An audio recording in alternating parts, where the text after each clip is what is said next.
Okay. Good afternoon, everybody. Thank you for your patience again. Welcome to our Maui Planning Commission meeting of Tuesday, November 12th, 2024, specifically in regards to the South Maui Community Plan. I believe we have Commissioner Kealoha is on. Oh, perfect timing. All right. Director, roll call, please. Sure. Commissioner Dikos. Yes, good afternoon, everyone. I am on a boat in Pearl Harbor, and there's maybe 10 other folks in and out of the cabin. Mahalo. Commissioner Hipolito. Good afternoon, everyone. I'm in my office in Kahaloi'alo. Commissioner Kealoha. Good afternoon. I'm home and I'm alone right now, although my daughter may come in later. Commissioner Ward. Hello, everybody. Vice Chair Thompson. Aloha and good afternoon. Chair Thayer. Yes, I'm here. Thank you. Yes, we have 6 out of 7 commissioners present. Oh, Commissioner Lindsay is excused. Yes, Commissioner Lindsay is excused. Okay, brilliant. So on to our item B1 on our agenda. Director, if you could read us into the record. Certainly. You don't need to do. Oh, yep. Sorry. This is unfinished business. Ms. Kate L.K. Blystone, Planning Director, transmitting the South Maui Community Plan Advisory Committee's recommended revisions to the South Maui Community Plan pursuant to the provisions of Chapter 2.80B of the Maui County Code. Today we're going to be talking about the Growth Framework, Section 3, and I'll turn it over to Karen Komkowicz or not, to say anything to kick this off. Maybe that's all we need to kick this off. Okay. I think that you have to do testimony again. So that probably is where we started. I believe there was a presentation a couple meetings ago on this item. So we won't have any presentation for you today. Yep, and we didn't have any action last time. We just had time basically for testimony. But this being a new meeting, we are opening up for public testimony again. Just Director? Yeah, and just a reminder to testifiers that this is Subarea 1, which is Maalaea and Kealia, and Subarea 2, which is North Kihei. We're also talking about the areas of change in Maalaea, the Central Maui Base Yard, and Mauka North Kihei those are the areas for discussion. So please keep your testimony to those areas. Yes, and if I can underline what the director just said, in the interest of time and efficiency, everybody who is testifying, please stay on these topics. I know many of you have interests in other parts of South Maui, which we will get to in time, but so that we can take action at least on these items, please keep your testimony to these areas that are listed on the agenda. So now, do we have a list of testifiers signed up? Online, but does anybody in? Oh. Okay, we have one person in the gallery to testify so far. Hi, good afternoon. My name is Erin Mukai. I'm with Pacific Rimland. I'm providing testimony on Sub-Area 2, North Kihei. We are requesting TMK number 2-3-8-008-005 be designated as industrial on the updated community plan map. Leilani Pomano, who couldn't be here this afternoon, submitted written testimony at your previous meetings on October 8th and October 22nd. She couldn't be here today, but I do have that written testimony copies for you to distribute. The designation is consistent with surrounding land uses and will provide industrial lands for owner users. Thank you for your consideration. Questions for the testifier? Seeing none, thank you. Thank you.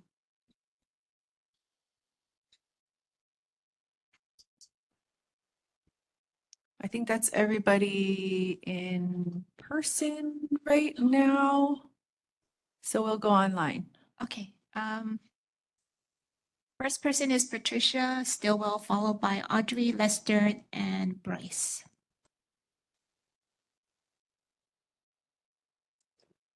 Aloha. My name is Patricia Stillwell, and I am a resident of Kihei. And I want to thank you for your volunteerism and attention.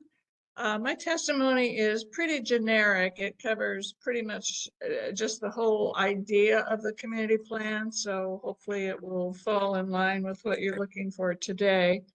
And that is that I think it's imperative that the Planning Commission, the County Planning Department, and the County Council keep the specific enforceable language in the updated South Maui Community Plan, as opposed to watering it down using phrases like where feasible, should consider, and other such loophole phrases that are meaningless. We are experiencing the results of using the same ineffective language in the last community plan adopted in 1998. Infrastructure is not kept up with development as required. Developers are not including on-site and enough affordable housing. Sufficient roadways have not been created. In other words, developers have ruled. They may agree to impose conditions to get approvals they seek, but years later they fight like heck to get them rescinded or traded for credits. And once again, we see no improvement to top issues concerning the community as a whole. The community spent more than a year, as you know, on this long overdue plan, putting it together. Please do not discount the vision and urgency the community feels to right the wrongs of the past plan and allow this new plan to be that, the South Maui Community Plan, and not the South Maui Developers Plan. Thank you. Mahalo for your testimony. Any questions from the commission?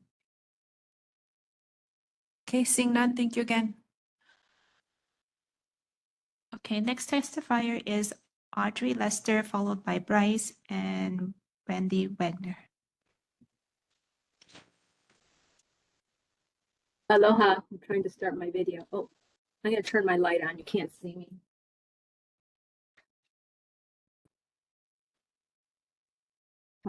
So mahalo to the Planning Commission for holding the public meetings, and appreciate having a voice and expressing my interests and concerns in the future growth of North Kihei.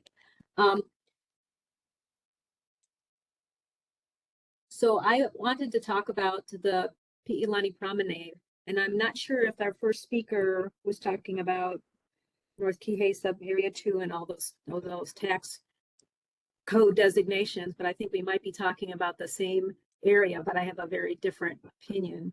So the Pi'ilani Promenade, we want to keep that land designated as residential. Do not change it to light industrial or small town center. We've heard no one in the community come out in support of commercial at this location. Community would be living with the development, and we need housing, which the residential ensures.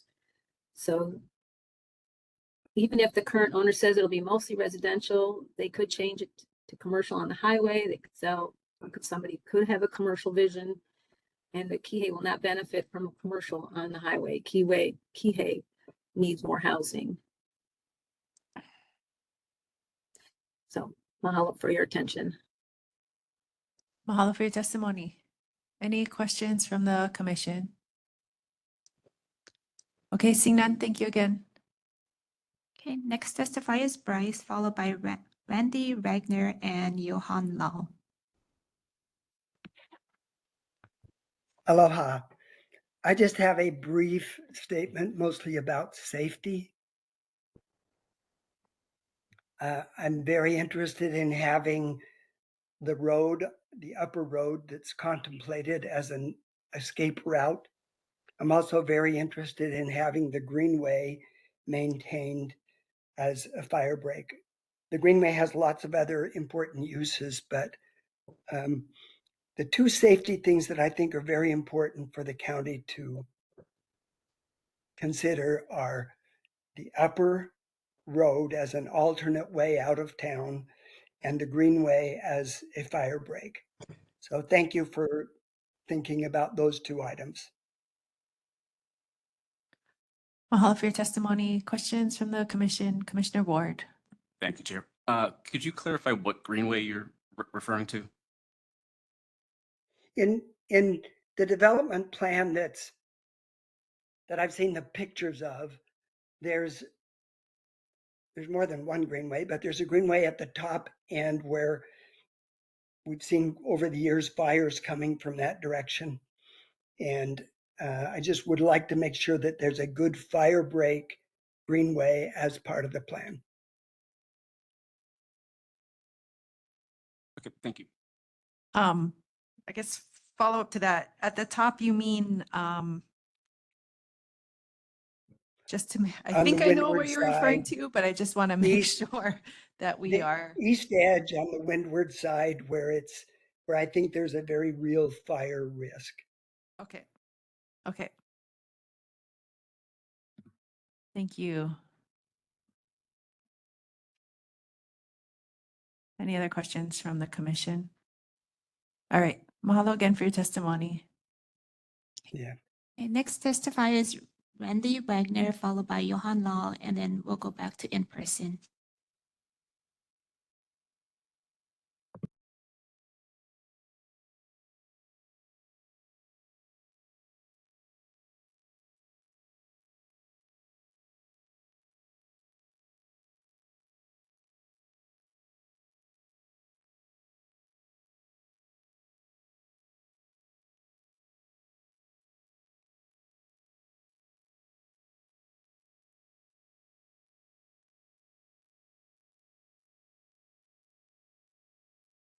Can't unmute. Oh, we can see you on video. Okay, well, there I go. Oh, there- I got yep. it now. Thank you. Aloha, thank you for your service. I'd like to remind this commission of the vision and purpose of the Kihei Community Association. We come here because we care about our community, not for any personal gain or because it's fun. We're all volunteers, as you are, and we're dedicated to the greater good and have no financial stake in the decisions recommended here. Our motto is E Malama Pono, dedicated to protecting, sustaining, and enhancing our Aina, Kai, and Ohana. Our mission statement includes the objects and purposes of the corporation shall be to encourage, promote, and aid in developing, improving, and maintaining the area of Kihei as a desirable residential community, to develop unified community spirit, to do any and all things to promote the health, safety, and welfare of residents within the Kihei area. So with that in mind, I'd like to speak again about the Piilani Promenade. Please keep the land use designation residential as in the CPAC draft. Do not change it to small town center. We have heard no one come out in support of commercial at this location. The only voices in favor of small town center that we are aware of are the property owners' representatives and the planning department. The planning department mentions in their argument to change the parcels from residential to small town center that the decision went back and forth during the CPAC.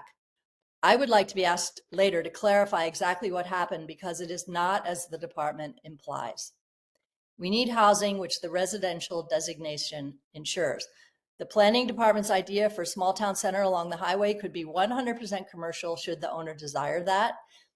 Kihei will not benefit from commercial on the highway. Our highway should not be modeled on mainland suburban commercial highway sprawl. It will further weaken our existing town center and will cause even more congestion. I'd like to speak again about the Kihei Mauka policies. Please keep the CPAC policies intact, particularly the policy of establishing a road from East Lapoa to Veterans Highway. Policy 3.5.5 is essential for the safety of Kihei residents to avoid being trapped in emergencies. The status quo is already untenable.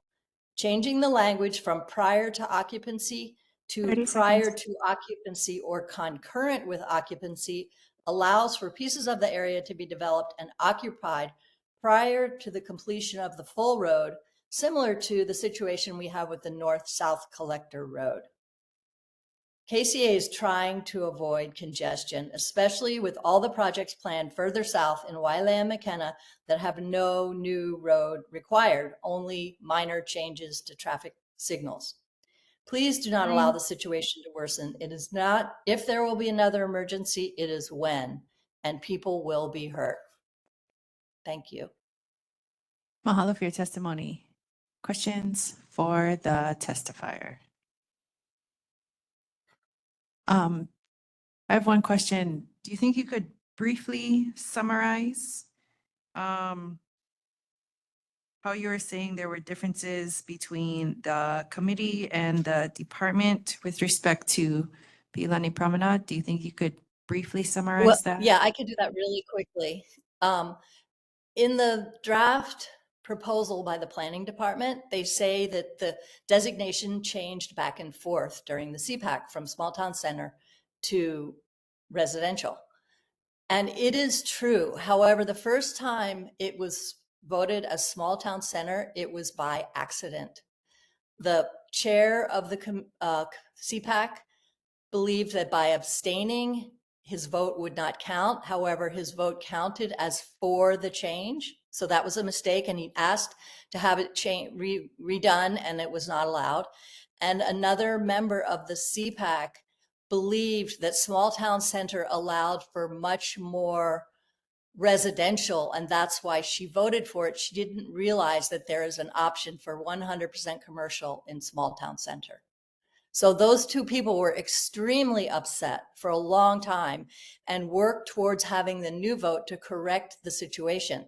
It's not as if, oh, well, we want this and we don't want that. It would have been both times residential, if you understand what I'm saying. Yeah, I think so. Thank you for that. Any other questions from the commission? Okay, mahalo again. Thank you. Okay, next person is Johan Lau, followed by Harry Lake, and then we'll go back in person. Aloha, Johan Lal testifying on behalf of myself. So you guys are reviewing sub-area 1 and 2. In sub-area 1, Maulaya, I think so. In general, I'm in favor of going with what the CPAC recommended and what the community wants. But I think in Maulaya right now, there's a missed opportunity for higher density, and so I want to suggest switching the triangle area that is already paved over to transit-oriented corridor.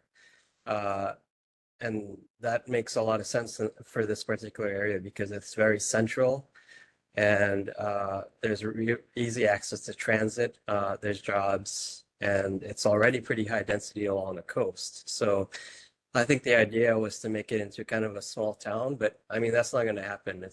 It's super busy highway. There's a lot of commercial stuff. You're not going to turn Maui into a small town. So we really should put density where it makes sense to put density, and that would be one such place. And then with Piilani Promenade, so I previously had testified about the 150-foot buffer and having a walking and biking path there for safety, and I still really want that. And I think one way that that would be offset, I guess, would be having TOC along that path and then having residential above. But I can't really envision people wanting to live along a really busy highway. And I think KCA's and other folks' thinking is that it'll be kind of a nice streetscape, but it's a really busy highway and it is like a mainland style thoroughfare. So I don't think you're going to get around that. And so that would be a place to put either TOC or industrial or small town center along that roadway and have the residential be above, and then also keep those gulches protected. It's kind of like you can have the best of all worlds by having more density, and in general, that is what I support. So, mahalo. Mahalo for your testimony. Questions for the testifier? I just want to make sure I heard you correctly. You said you would support keeping the language about higher density in Ma'alaya. Did I hear you correctly? Yes, but I wasn't thinking of any language. I may have missed it, but I was just looking at the map, and I think they switched it to small town center. Originally in the draft we did, by we I mean the long range division, we had that area as transit oriented corridor because it made sense for transit and being really already developed, and then they switched it. Okay, thank you for the clarification. Any other questions for the testifier? Okay, seeing none. Thank you again. Okay, next up is Harry Lake, and then we'll go to in person unless there's additional people signing up. Okay, great. Hello, this is Harry Lake here, representing Pi'ilani Promenade. I'll keep my comments fairly brief. We're in favor of a small town center. We believe it's the right transitional land use along the highway. It's also consistent with the existing approvals approved by the state, the county, and interveners. It's also consistent with adjacent land uses and would allow for residential, which we agree with. And to Randy's point earlier, it was kind of going back and forth, and I was there when we got it approved for small town center, and then we weren't, in our opinion, properly noticed when it reverted back. Hold on, Mr. Lake, you're getting really quiet and it's getting hard to hear you. Okay, maybe if I stop the video. Does that sound better? Yes. Sound a little better? Okay, great. I don't know where you lost me, but I'll keep it pretty brief. For three reasons, we believe small town center is the right use. One, it's the one consistent with the Land Use Commission, which was heavily litigated and signed off on by the county, the state, and interveners, many of which were members of KCA. Sorry, hold on one second. Do you think you could call in instead? Yeah. Let me try that. Okay, you can move on and I'll come back. Yep. Okay, thank you. We'll come back to him when he's back on. Okay, so there's no one else signed up for online. I think somebody just wrote in. Yeah, someone. Okay. Mike Moran.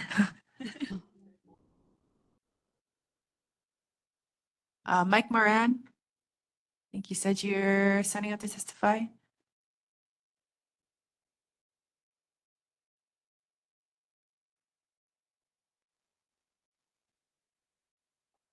Mike Moran, are you online?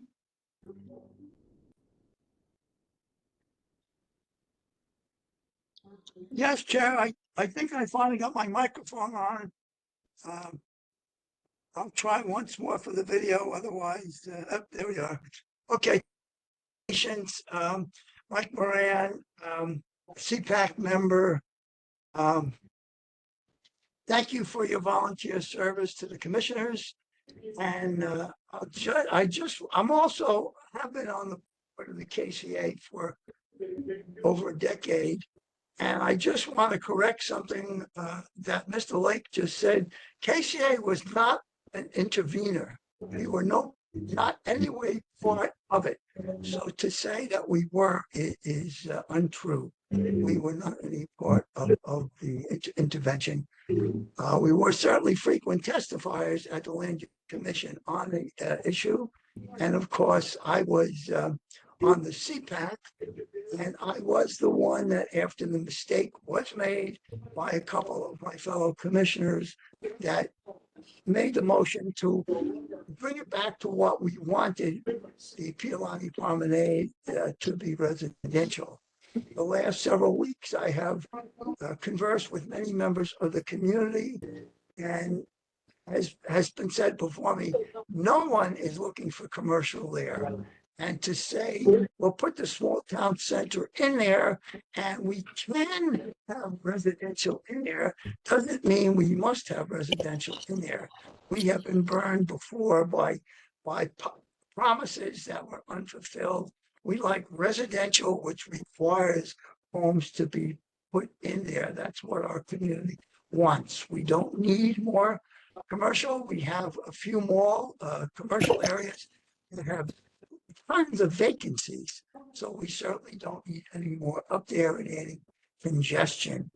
Also on the inclusion of the upper highway, again from the community, I've heard many people, nobody's saying we don't want that, saying, well, it'll take time, but we certainly need it. We're going to have 4,000 or 5,000 more residents in Wailea and McKenna, further jamming our escape route.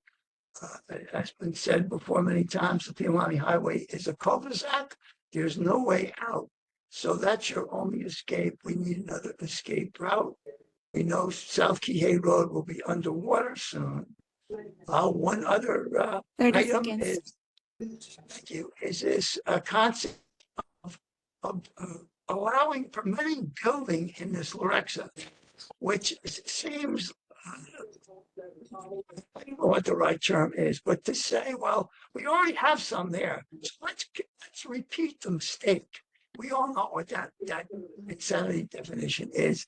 No more building in this Alexa. We can't stop what's there, but no additional building there, please. Mahalo for the opportunity.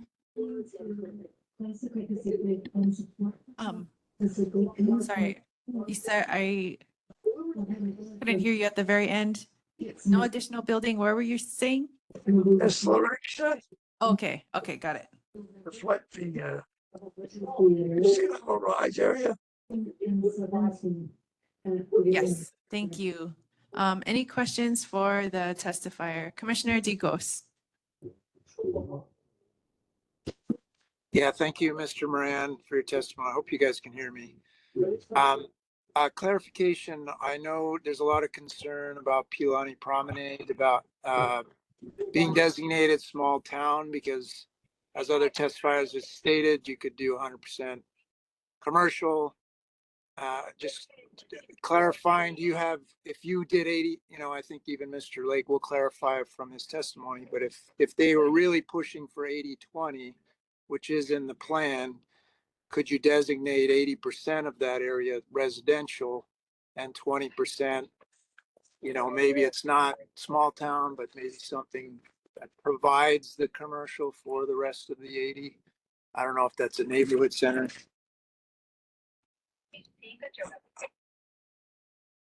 Yes, Dr. Dicos, our fear, as I tried to express, is that what we have seen, and I'm stereotyping developers, it doesn't mean all developers, but many of our developers make promises and to get approval, and then they change the promise, they back out, they ask for modifications, and that's our fear. Anybody can say, oh, this is what we'll do. Just go ahead and approve it for us. Then when we get the approval, anything can happen. They can sell the land to somebody else, where if it's residential, it has to be mostly housing in there required. No promises as a requirement. Thank you for the question, Dr. Nigos. Okay, but if 80% of those lands were officially designated residential, that would protect the 80%. Yes, I think that would be reasonable because my understanding, even with residential, the designation, you're still going to allow some commercial in there, something reasonable to allow those residents to not have to cross the highway to connect or go to maybe a hardware store. So even in residential, it's not 100% residential. So yeah, if there was some kind of required, I don't know if 80-20 is the right percent, but if there was something reasonable that was required, I would say the community go with it. Okay, thank you, Mr. Moran. Thank you, Chair. Thank you. Any further questions for the testifier? I do have a follow-up question. So we just heard a testifier today and one at our last meeting who said they are Kihei residents and they would like to have some commercial within Piilani Promenade. And the one we just heard from said they would actually like small town center along the highway. But we heard from you that like nobody wants it. So what is your response to that? I can say, again, this is just saying, but I take, we have the online site next door. When we posed that question on there, every person who responded on there said, we don't want commercial. We want homes. We need homes. We don't need more stores. We don't need more commercial there. So and as I said, with residential, we're not saying 100% residential because there's something reasonable. You could have some commercial in there, which would be practical, not necessarily 100%. But again, as I said, all the people that I have from that have submitted input to KCA talked to me personally and on that next door site. Everyone I saw, maybe I missed one, but I didn't see anybody asking for a commercial. And sorry, just to clarify, this is KCA's next door site. No.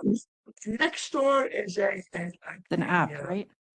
Yeah, it's an online site. It's not like maybe you would call it a local Facebook type of thing. It's I'm the least technical person to explain this, but it's something that it's an online site that is open to the public to offer comments. Okay, and so that's what you're saying based on, this is where your statements are coming from, is that the statements you're saying that the community does not want commercial in that location is based on this sampling? That being one source. The other source is what input comes into the Kihei Community Association. The third source is because I have a pretty big mouth. People come to me and ask me or tell me what they don't want to testify, but they ask me if I tell them this is what we want. Again, this is all hearsay. It's not official, statistics that we could show. But this is what I heard. This is what the CPAC, which is made up of 100% South Maui residents, agreed to. Okay, got it. Thank you. Thank you. Any other questions for the testifier? Okay, seeing none, mahalo again. Leo. Should we try Harry Lake again? Sure. Yeah, can can you hear me now? Is it? Yes. All right, great. Mahalo. And mahalo again for all your hard work. Again, I'll try to keep it real simple. I've testified on this before, but small town center is the appropriate use for a couple of reasons. One, it's consistent with the existing approvals with the state, county, and their interveners. And to clarify that Mike was right, I may have misspoken. I was just saying that there are members of the interveners that happen to also be KCA members. So, but they were in no way were representing KCA as a whole. And so, but there are definitely members of KCA, and Mike was, like he mentioned, was heavily involved as well. The small town center will also be consistent with the adjacent properties along the highway. And then third, it would also allow for residential, and to Calchip Chase's pre-testimony, it would actually allow it to have housing to occur faster. I think something I got echo, but and then to the point, it did go back and forth. We were there. Your computer? Can you hear me okay? Yes. Okay. Sorry, I don't know what happened there, but and like we said, when we left the plan, when the meetings, when there was actually on the agenda, we left with small town center, and then it changed without, in our opinion, proper notice. So but then it was always reassured to us that we'd have another opportunity like we are having now to discuss the small town center designation. And then and on a more personal note, I would just like to say development is just hard. It is like really hard. And so we're trying to navigate through all the approvals that we've gotten and worked hard for many, many years. And we do want to deliver housing. And so we're trying to find the right way to do it. And we're trying to remove all the hurdles to deliver housing. And so I just let you know we're working really hard to deliver this, and so it's just difficult, and we wouldn't do it unless it was important. And so we do believe in walkability. We believe that there should be some walkability Mauka of Pi'ilani Highway, and not all the walkable areas should only be Makai of Pi'ilani Highway. That's the one thing we've heard is, hey, 30 can we walk seconds. from the high school to things? And all you have to do is just be at Ululani across the street from Baldwin High School and just see the flood of kids just leaving the high school to go to walkable areas to either work, hang out, do things like that. And we believe Pi'ilani Promenade or Ka'ana'ulu would be a nice walkable area next to the new high school, and also give a walkable area for all the existing housing in the area, of which we would like to supply additional housing for. Bye. Mahalo, thank you. Thank you for your testimony. Any questions for the testifier? Commissioner Digos. Thank you, Chair. Thank you, Mr. Lake, for your testimony. I think last time I asked you the question, their preference would be 80-20, 80% residential. Sounds like in this testimony, you would trying really hard to build homes. So it sounds like it's all focused on homes primarily. So you have an issue with residential zoning? The issue we have is, and the attorneys can speak to this probably better than I can, is just consistency. And so right now our designation is light industrial. And so small town center allows for that, but also allows for residential. Residential doesn't allow for light industrial. Therefore, we believe that residential will be inconsistent with existing approvals, which were, hardly negotiated for over 10 years for. And so that's it. And so I think, given a mixture of uses, and this could be interpretation from LUC, we believe if it's 50-50, we would check the box. If it's 60-40, does that residential to light industrial or commercial, does that still check the box? We believe it would, but then that would need an interpretation from LUC, which we hope to achieve as we make progress. Residential is exactly the best demand is for residential. So I mean, there's no. Are you saying that you won't need a zoning change if you do small town center? A land use designation change? That's what our attorneys are saying. Yep. Okay.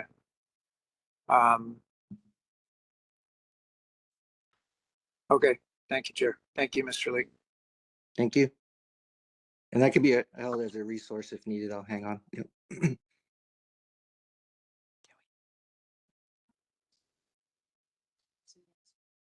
Yeah. Okay, We have to vote. great. But we have to do that after testimony, or we do that now? After testimony. Mr. Hopper, are you on? Yes, Chair, can you hear me? Yes. What Good. is the process for having him stay on as a resource person?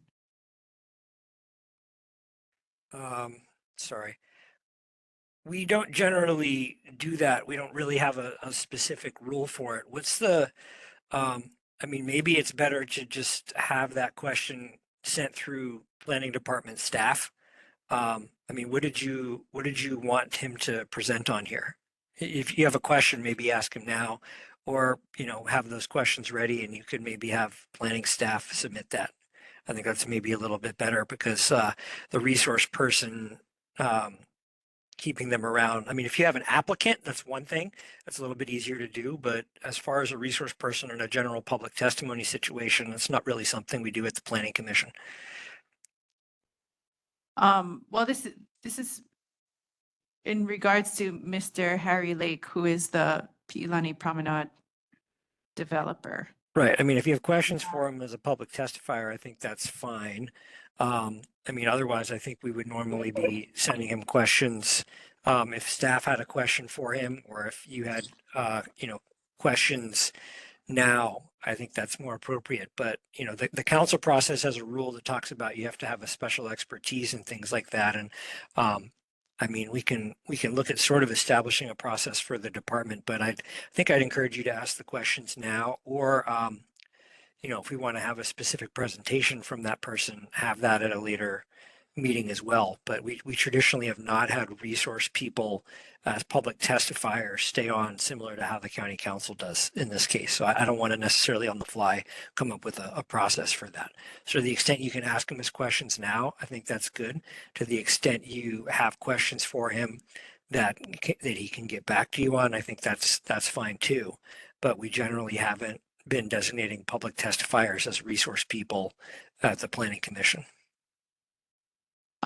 Even if he is the representative for the developer and we have that, well, that development is on our agenda as one of the areas of change? I mean, I would again ask you to try to ask those questions now. And if there's something you don't get answered, have that for the department to discuss with him in a future date. Or to have that information given to you. But I mean, what's if there's questions now, you can ask them. If you've got other, information there, I think that's how you would do that. But if because what if we, hopefully we'll have time to get into discussion on this in this meeting. And as we are discussing our options and maybe whatever changes we might want to make to the plan, to ask questions related to that of the developer. Yeah, I mean, I'm just saying how we have traditionally done this at the Planning Commission. If you've got questions for the developer when it comes up, I think you can have those questions noted.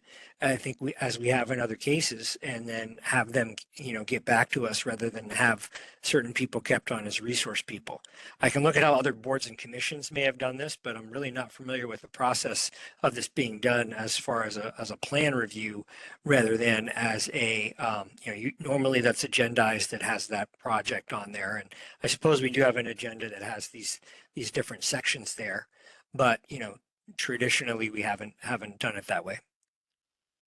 If we want, I could take a recess and see if we could figure something out, but that's not something I'm familiar with doing at the Planning Commission level. We have something from the director, and then Commissioner Dicos is raising his hand after. Yeah, I'm just thinking back to the West Maui Community Plan process and when this was in front of Planning Commission before.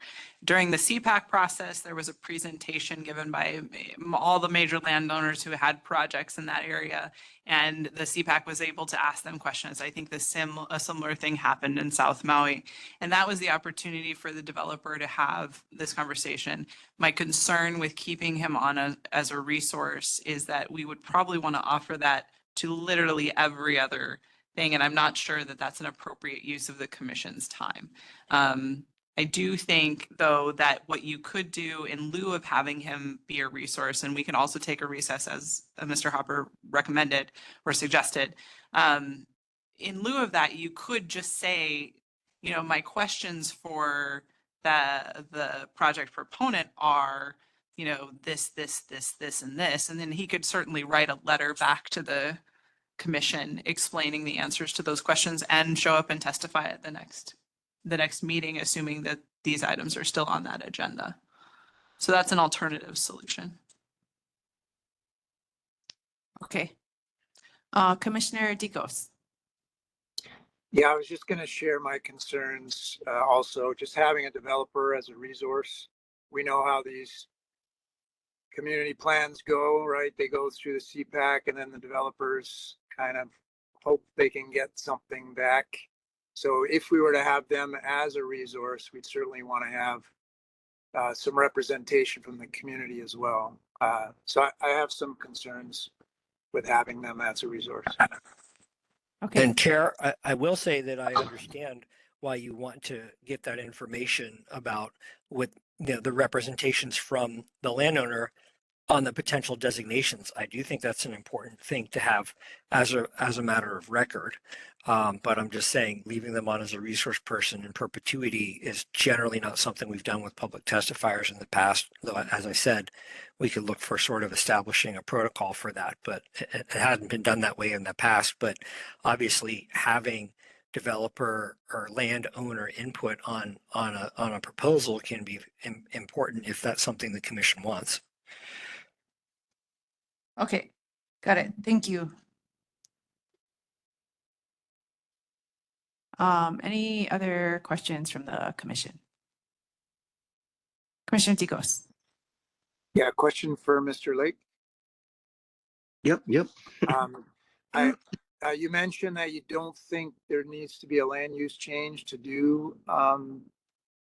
small town center, but if there was, then I presume you'd be agreeable to residential, because that both of them would have to go through a land use change, and residential would align more with the 80% that you support.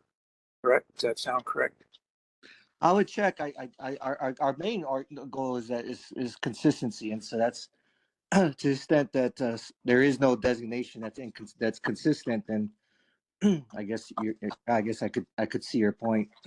Our goal is that of the designations that are allowed for small town centers, the one that's most aligned, and so that's our main reason we're trying to get started in delivering the homes. And Cal Chip Chase has advised us that small town centers is a designation that will allow us to actually proceed under the current approvals. Okay, but if that also needed a land use designation change, your preference would be residential. That way you could solidify that 80% goal of your property owner. We would like we do like residential. We would like it predominantly residential. We don't want it exclusively residential because we just feel like we need some amenities to service the people in North Kihei and also Mauka of the highway. And right now there's literally nothing there. And so, I mean, to Mike Moran's point, the hardware store, maybe a small grocery store, a restaurant, things that families would want to walk to, or maybe high schoolers would want to work at in order to, maybe, and even like a Sylvan Learning Center or things like that. Like there's things like that we think could supplement, the existing high school and create a sense of place and a sense of community, which is what we've been hearing. And small town center does that. I mean, that's the exact designation you would put along a highway, in our opinion. Well, I was going to end it there, but since you went, I think the concern is small town center. You could do 100% commercial. We know the landowner wanted the mega mall before. There's no. So I keep hearing you'd love 80%. So that's what I was focused on. That does seem to be aligned with this. So if there's a way to get the 80% residential, it sounds like you're in support. Yeah, there was once a map that showed 2 of the 4 parcels being residential. That's exactly how we intend to develop it anyway, along those lines. I mean, as you peel away from the highway and go towards Malka, it should transition to exclusive residential. And what percentage was that of the total parcel? The 2? I think it was essentially half. I mean, but we do more than that. But just the way the existing TMKs are laid out, there's 4 major TMKs, and the ones most Malka were going to be residential anyway. I think so. The small town center will allow us to basically fulfill that vision pretty easily. Okay. Thank you, Mr. Lake. Thank you, No, Chair. thank you. Thank you. Any further questions from the commission? Okay, seeing none, thank you again for your testimony. Mahalo, Chair. Okay, next person is John Laney, followed by Adele, and then Tom Crowley. Okay, can you hear me? Yes, go ahead. Good. My name is John Laney, and I would like to ask you all to stand with South Maui in keeping the strong language in the South Maui Community Plan. I'd like to talk about a couple of things. The first is the North Kihei development, which we believe is unworkable without the South Maui Community Plan's policies requiring the complete Mauka Collector Road to be operational, right, prior to the occupancy of the homes. With fires and we have one basic way to get in and out of Kihei, which is a Pialani, and the plan is asking and requiring that we have another access road before we build a bunch of houses that are then going to feed to the Pialani. So it's very important to us to have the road be operational before the units are occupied. And then in general, with the language that the South Maui Community Plan has, we're looking in Kihei at 4,000 units being permitted in South Maui to be built. And, if you are traveling on the Pialani and you get to the Lapoa stoplight, it is a 3.5-minute wait for that stoplight to change. And if you're there during rush hour, sometimes you're caught in 2 of those stoplight cycles. So if we have 4,000 new units anywhere in South Maui that are going to feed onto just the Pialani, you can imagine 10% of those cars, 4,000 homes, that would be 400 cars backing up, 400 more cars backing up on the Pialani Highway, which we believe is just untenable. So the specific language was put into the South Maui Community Plan to require more roads and more infrastructure before 30 seconds. building more houses. Thank you. Mahalo for your testimony. Questions from the commission? Seeing none, thank you again. Thank you. Okay, next person is Adele, followed by Tom Crowley, and then we'll go into in person. Can you hear me? Yes, please go ahead. Oh, great, great. Phew, thank you. Aloha, aloha. Aloha to all the members of the Maui Planning Commission. My name is Adele Rugg, and I have lived on Maui full-time for over 44 years. My reason to testify today is to plead with all of you to please listen to what the Citizens Plan Advisory Committee spent over a year discussing. You, as members of the Maui Planning Commission, and please know I appreciate you, but you don't even live in the Kihei area, and yet you are controlling what is happening to our beautiful Kihei. Regarding the Pi'ilani Promenade, we do not, and I repeat, do not need more light industrial. We need housing, and that area is so hot. We need to put in trees in the area first. We must have additional escape routes out of Kihei. We must have more roads. The 2 roads are so clogged in South Maui at certain times of the day. One has to plan when they are going out to do errands. Also, regarding the language for the community plan, please use only the word required. Do not start changing the wording as it weakens the entire plan. Each one of you is required to listen to the community. Again, thank you for listening to me as you are required to do. Aloha. Mahalo for your testimony. Questions for the testifier? Okay, seeing none, thank you again. Thank you. Aloha. Okay, next person, Tom Crowley. Thank you. Aloha Commission, Tom Crowley. testifying on my own behalf and not for any developer or any landholder in South Maui. I am a resident of South Maui, and I just want to bring forward something that I think is your most important kuleana here. And I heard it in one of the testimonies, and that is consistency. One of the biggest problems with any development that happens is where the first thing that the developer has to do is find consistency between zoning and the community plan. So I would want to make sure that the commission in their review of any of these changes and so forth looks for consistency with either the current zoning or the zoning that the landholder is proposing to seek. If the landholder has a good reason for seeking the zoning that he wants, then your kuleana is give him the consistency with what he needs. Now, whether he'll get that zoning or not, whether eventually it'll come back to you guys and it'll come back to the planning to the county council to grant a change in zoning, well, that's one thing. But what I would not want to see come out of this community plan is inconsistency between the current zoning that we have and or the desires of a developer in going forward.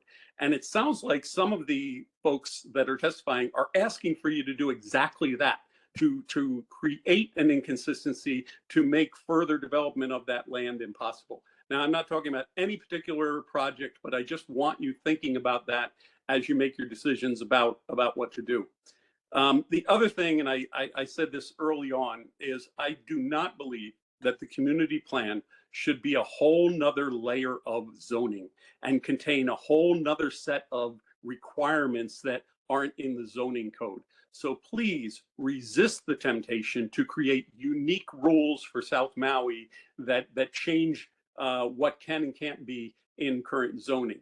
We really want to work with one set of rules that are consistent across the when someone comes in to do any type of construction or development. Good luck. I hate to take up any more of your time. Thank you for listening. Mahalo for your testimony. Questions from the commission? Vice Chair. Actually, not a question. Thanks, Tom, for the email. Yeah, you're welcome. Informative. Bye-bye. For our earlier meeting. Any other questions from the commission? Okay, seeing none. Next testifier. Okay, there's no one else online, so we'll go in person. So Zandra Kraus, followed by Cal Chipchase.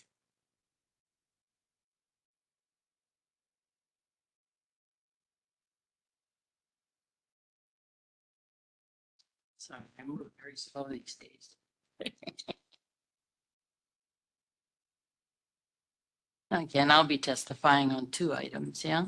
Both of them regarding North Kihei, if that's appropriate.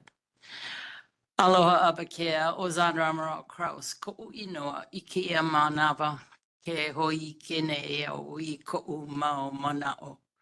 As part of South Maui Community Plan process, 13 South Maui residents, 13 South Maui people who lived there, worked for a year from October 2022 to November 2023 to produce a vision, a plan for our area that will benefit both residents and visitors for 20 years while preserving our natural environment and our cultural heritage.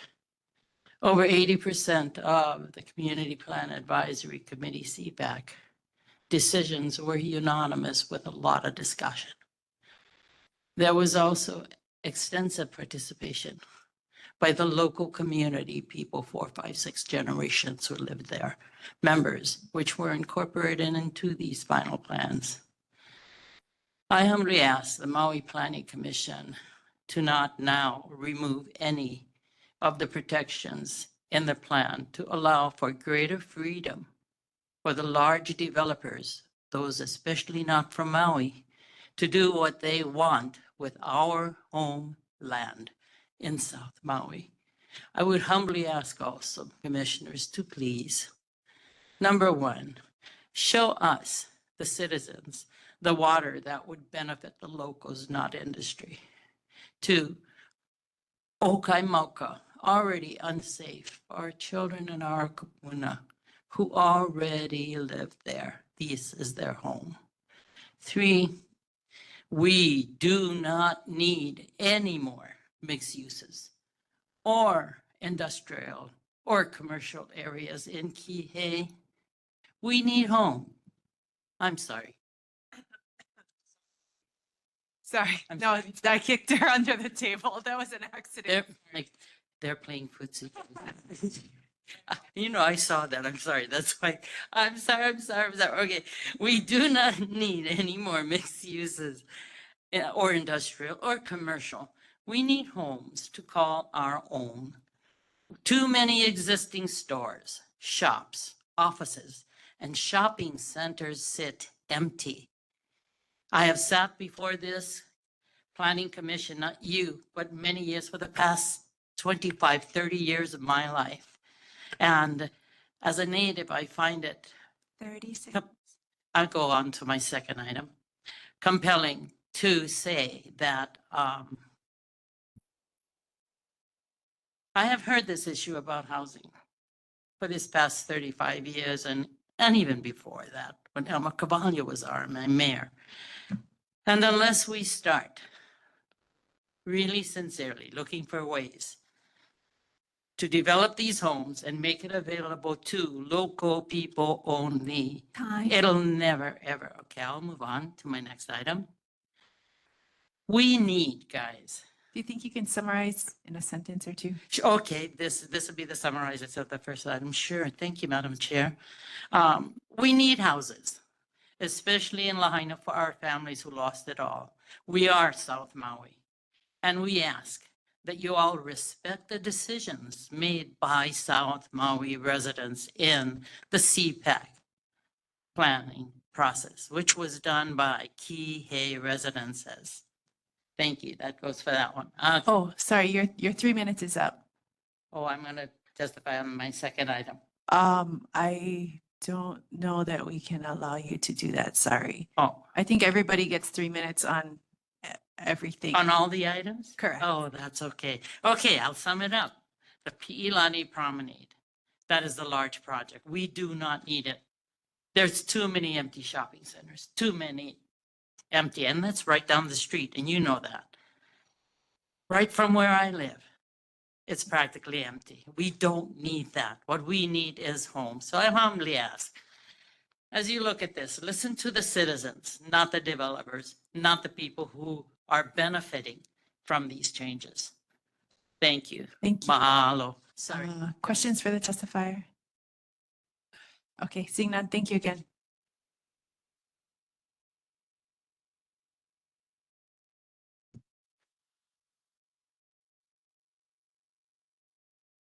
Next testifier, Calchip Chase. Hi, Calchip Chase. I actually hadn't intended to testify today because I did want to keep the commission focused on its issues, but the promenade came up so much, I have to say a few words at least just about that. The first is to make clear that I don't represent Harry Lake. I think he's a good guy. I think his heart's in the right place, but he's not my client. My client owns a 13-acre portion of the same area within what was known as the promenade. My client, Honolulu Partners, proposed a 250-unit, 100% workforce housing development on that 13 acres. No commercial at all. Maui Tomorrow and some other individuals and organizations opposed that project, challenged it in the Land Use Commission. And that resulted in a stipulated agreement specifying that the workforce housing project could not proceed on that 13 acres and that nothing inconsistent with the LUC's designation of that 13 acres could proceed. And so if the designation of that 13 acres is residential, it's already been determined that that's inconsistent with the designation per Maui Tomorrow and a few others' request. And so it won't proceed. There will be no project, no housing on that 13 acres. It's not a simple matter of seeking a separate approval or going through further process. Nothing can be done on that because Maui Tomorrow and other parties would have to agree that something other than the light industrial use proposed to the Land Use Commission could proceed on that 13 acres. And so the only way to get housing on that 13 acres or on Harry's portion of it is to designate it small town center. It's not merely an inconsistency. It's not a question of process. It's not a question of what was the intent or what did CPAC want. It's simply nothing else can be done. And if any of the folks in the know who are part of that proceeding say otherwise, they're not being honest with you. That was Maui Tomorrow's argument before the Land Use Commission. 250 affordable units on 13 acres could not be built. And it can't be built today, no matter what the designation comes out of this commission. The only way to put housing on that property is to make it small town center. And you can require in the policy or in the text that the maximum number of units allowed under the existing Land Use Commission designation shall be developed. That would be fine. And will maximize the number of units that can be put on that property. 30 seconds. The first step is to make it small town center. Thank you. Questions for the testifier? Commissioner DeGose. Thank you, Chair. Thank you, Mr. Chipchase. So what you're saying is once land is designated by the Land Use Commission, it can never be changed. Not at all, Commissioner. What I'm saying is that there was an agreement among the parties to that order to show cause under which they agreed, Maui Tomorrow, citizens in South Maui for Responsible Growth, and then an individual, as well as the project owners, agreed that the project would be developed in accordance with the Land Use Commission's designation. That's what Maui Tomorrow and the others wanted, develop it in accordance with that designation. Because they agreed to that, they would have to agree to a change to that. We could not simply go to the Land Use Commission and say, we would like to change it now. And so, given that agreement, given the position that they took before, that it had to be developed in accordance with the Land Use Commission's designation, which was light industrial, the small town center designation is consistent with that decision, consistent with that agreement, consistent with the position they took before the Land Use Commission, and the only way to get housing or anything else on that property. Okay, so you could go to the commission. They can hear that the community, these happen every 20 years. There's been a change of heart from light industrial. It seems residential is what the community wants. Maybe Maui, I'm sure Maui Tomorrow was blocking probably the mega mall. I don't know how that ties into your parcel, but that was probably, but if maybe they'll testify, if they were fine with residential and the community wanted that, the Land Use Commission would have the authority to change it to residential. Is that a legal process that could take place? No. No? No. And I'm happy, the director, I think, had good points about the use of a resource in a meeting like these. I totally agree with everything the director said. If there are questions from the commission that they'd like any of the project ownership to address with respect to those conditions or to the requirements, I'm happy to address them. But I was just reading Maui Tomorrow's brief as I was quickly preparing, realizing that I had to say something today. And they call out the 250 affordable units proposed for that 13 acres. And they specifically say that it's inconsistent with the designation and inconsistent with the representations to the commission.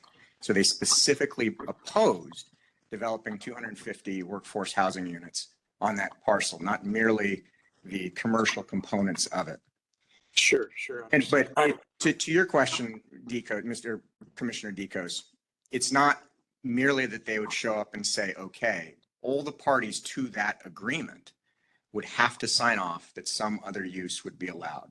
And so this commission would be delegating effectively to private individuals the determination of what can go on that property.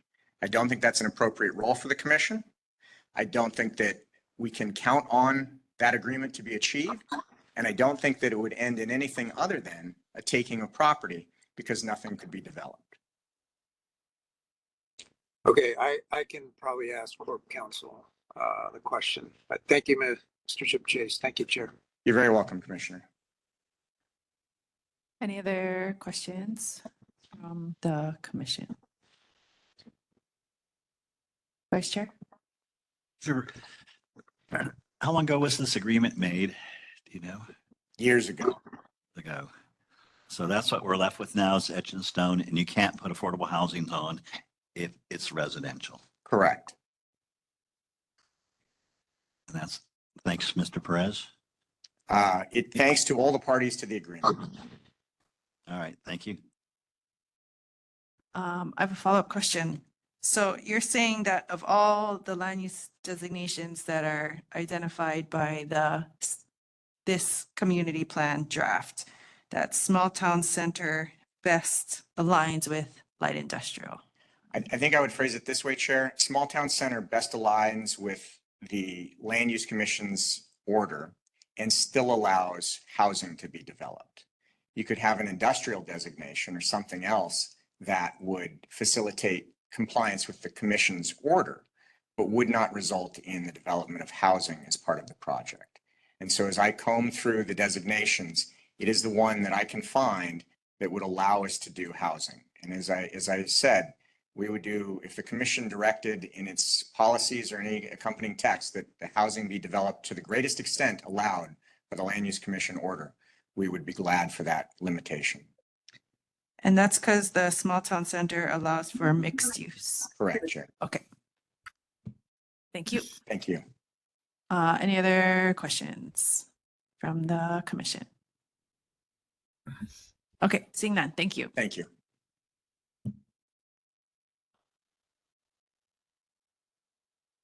Okay, thank you, Chair. That's the end of the list that I have. Okay, looks like we have Mr. Rory Frampton in the gallery. Good afternoon, commissioners, and thank you for being here. I've testified previously on behalf of Haleakala Ranch and Ko'onolu Ranch, and I don't want to repeat myself too much here. I'm commenting on 2 areas of change, although today I think I'm only going to speak to one because sub-area 3 will be at the next meeting. So this one is the Kihei Mauka, which we've heard a lot of discussions about. Kihei Mauka is a result of a cooperative planning effort by both ranches. It started off in the early phases of the Maui Island Plan. And the primary goal of the ranches is to address the needs of the community, and the most obvious need is for housing, especially for local families. And this area is perfectly suited for that. And this area has consistently been recognized as an appropriate area for long-term residential growth. The one area that we have a concern with is the policy that you've heard about today, asking for completion of the entire collector road before one house can get built. And we have issues with that. We think it's excessive. It's a long stretch of road that it extends on both sides of our project. It's not just through our property, but other multiple owners. I think it's premature to put that requirement on the project now without going through the detailed studies that we're going to be going through at the change in zoning and the district boundary amendment process. There's other solutions that could be done that could alleviate the project, especially when it's going to be built out in phases and not in its entirety.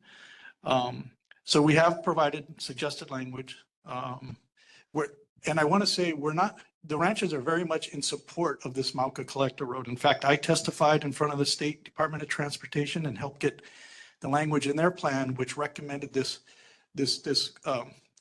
collector road within the project areas because it would make it much more realistic to get developed if each developer is responsible for their own chunk. And so we're very much in support of that. We just, again, we think it's excessive and a little premature to put in such a strict requirement at this phase. I'll leave it at that for now. I have my suggested wording in my testimony, and I have it here in case you guys want me to repeat it, and I'm open to any questions that you may have on this project. Okay, mahalo for your testimony. Questions from the commission? Okay, I think I have a question. So how you said part of the issue is that the development will be done in phases. Absolutely. So are you saying that perhaps the road would be done in phases? Yes. Okay. And you would be okay with, say, for instance, if it said like each phase will be done prior to occupancy of that phase? Something like that. Our suggested language was require the implementation of transportation improvements prior to or concurrent with each phase of development, including a Mauka connection to Veterans Highway, in order to mitigate impacts to the project as determined by the State Department of Transportation. So one of the options may be just that northerly connection to Veterans Highway that would give an access point for the northern portion of this project. The southern portion of the project may not be developed for many, many years. And so, we definitely recognize the need to address regional traffic. Again, we just think it's excessive to put all of that onto the shoulders of one project when it's definitely a community need. And I would mention we've worked well with the KCA, and they recognize that project should not be funded by just one entity, and that the other multiple parties should be involved in developing that Mauka Road, including the developers that where the road runs through it. Got it. Any other questions from the commission? Commissioner DeGoes. Thank you, Chair. Thank you for your testimony. So can you explain how that is reinforced? So when you have something like that, language that says it should be done in tandem, who enforces that if that doesn't happen, or what happens if those types of promises don't come to fruition? The way I see it playing out in this case would be through conditions of zoning. And, if certain improvements need to be done prior to occupancy, then certainly that language can be included as part of the detailed conditions of zoning. And if you don't have those improvements done, if it's a very specific condition, then you won't be able to get building permits or sign off by the planning department. You have to comply with those conditions. It's a very different regulatory environment now than, say, when I started doing this, over 30 years ago. And the development approvals that you have to get from the county council and from the land use commission are very, very specific. And they lock you into the requirements. And so I think that's how I see it being played out, is through the subsequent entitlements that this body will have a definite say in. Specifically the community plan change. The change in zoning. Okay, thank you. Thank you, Chair. Sure. Any other questions from the commission? Okay, seeing none, mahalo for your testimony. Thank you. And thank you guys again for your dedication. Thank you. Next testifier. Yeah, we have the last minute sign up, Albert Perez. Online, Mr. Perez, please go ahead. Can you folks hear me? Yes. All right. I got WebEx to work. Aloha, commissioners, Albert Perez, and my ears were burning, I guess. We were mentioned several times, so I'm here to answer questions, but I do want to reiterate some of what I said last time and add one more thing about North Kihei Mauka. So 2 meetings ago, I testified about North Kihei Mauka. My main point was that the original population and infrastructure study did not consider all of the land that comprises North Kihei Mauka, and my friend Rory testified after me and said that since part of the 583 acres was considered in the study, well, that cast doubt on my main point, which is that most of the land was added after the study was completed, and therefore not considered in the study. So the fact is that the current map of proposed land uses is not supported by the population and infrastructure study, and that is a violation of basic planning practice, will result in an underestimate of the amount of infrastructure and money that will be needed to service North Kihei Mauka. Moving on to Pi'ilani Promenade, their attorney maintains that no residential can be built there because of the 2020 Land Use Commission order, and that is false. Even Small Town Center would require a modification of that order in order to allow residential. So we signed off on it because the developer was trying to get away with building a massive shopping center there. The Land Use Commission had also rejected their environmental impact statement because of failure to disclose impacts. We were able to stop the plan back then with the help of the community by agreeing to the LUC order that they would go back to the original industrial plan. I want to make it clear, Maui Tomorrow will not stand in the way of residential on this land. But you don't need small town center to do that. There are other options, including residential, which the community wants. Employment center allows some commercial and industrial with neighborhood serving commercial, not the type of regional commercial that these developers want. We would be happy to cooperate in modifying the LUC order so the community can have what it wants there, affordable housing. We support the South Maui community in putting affordable housing there and not small town center, which is one of the most intense urban designations, allows the highest density and would pull business away from the town center in Kihei. So anyway, thank you, and I'm available for questions if you have any. Thank you for your testimony. Questions from the commission? Commissioner Dicos. Thank you, Chair. Thank you, Mr. Perez. So can you repeat, you said, it seems like everyone, including the landowner, would love to see 80-20, 80 residential. You said you could designate it, you listed a couple other land uses that would address the residential commercial mix, but not be as intense as a small town. Can you just relist those? I didn't catch them all. Well, I'm just going from memory. So employment center is one, and residential, of course, is another. But the other option you have is you don't have to designate the whole 88 acres as one designation. If you want to split it up, you can put residential in one part and commercial in a small part, or whatever you want to do. So, okay, have options. And you, okay, I'm learning the land use rules, but you stated that any type of residential in this particular area would still require a land use change. And does that require all the entities involved in? Maybe you can just clarify. So to clarify, what we're talking about is the Land Use Commission. There was a stipulation on the part of the parties that said that they would go back to the original promises that they got when they got the Land Use Commission designation. And that was supposed to be for an industrial and commercial subdivision. And so residential is not mentioned in there.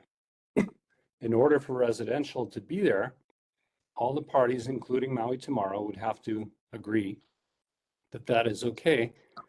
And we would be fine with that.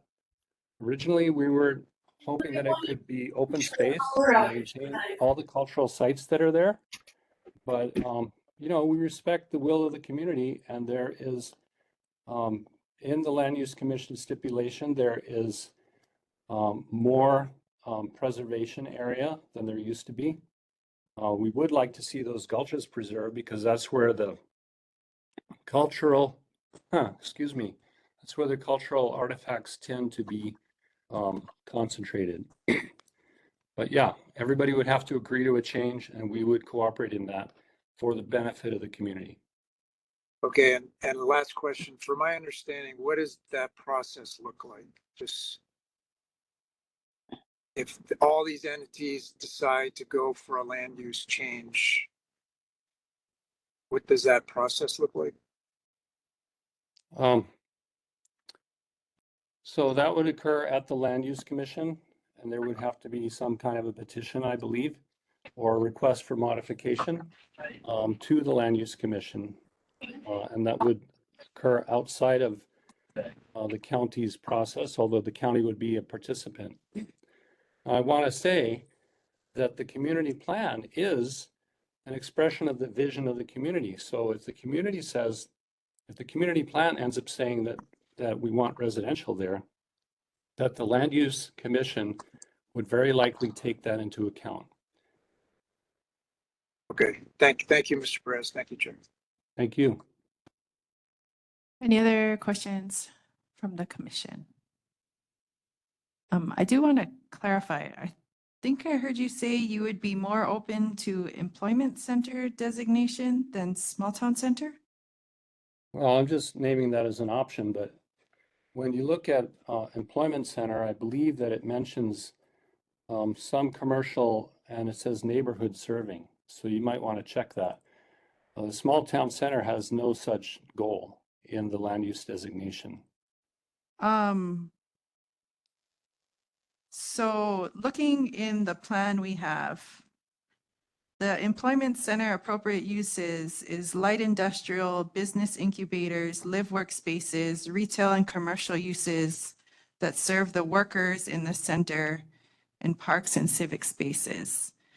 Meanwhile, the small town center appropriate uses include low to medium density commercial centers that service nearby neighborhoods, low to medium density housing, mixed commercial and residential, and public quasi-public uses such as civic spaces, parks, schools, and churches. So it sounds like based on what you're saying that the small town center uses align more with what you're going for than employment No. center? No, because the small town center uses can serve neighboring communities and not just the employees within the employment center. Does that make sense?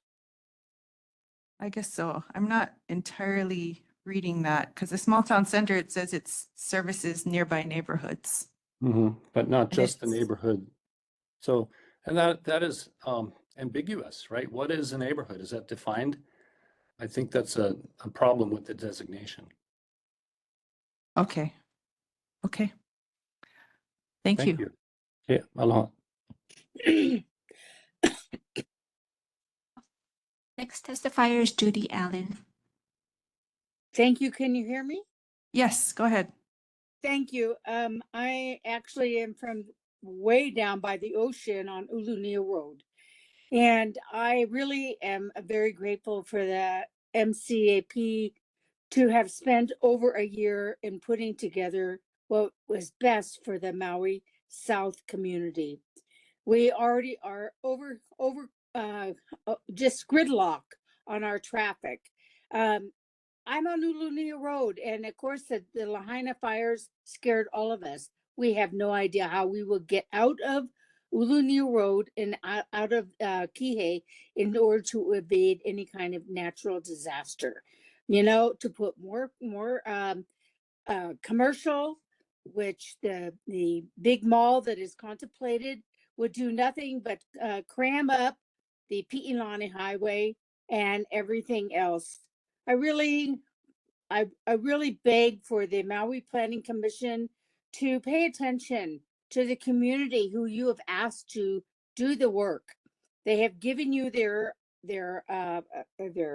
opinions, and after a year of very successful communications with each other and with our community, please pay attention and please follow what the MCAP has recommended.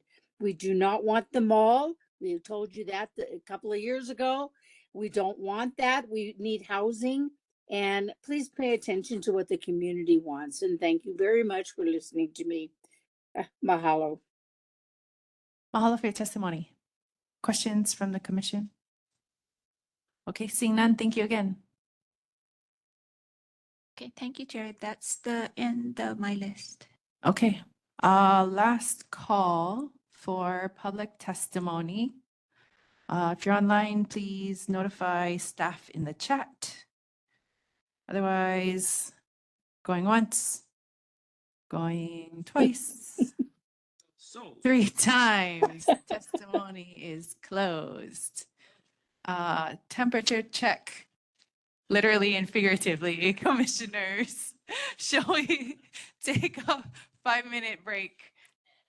Okay, let us reconvene at 4:45. Chair, Commissioner Dicos, yes. I was just gonna say I need to transition from the boat to my vehicle. You need to my go two- from the boat to your vehicle, you said? in about 15 minutes. But Okay. is that going to be a problem, or can I just do that while the meeting's happening?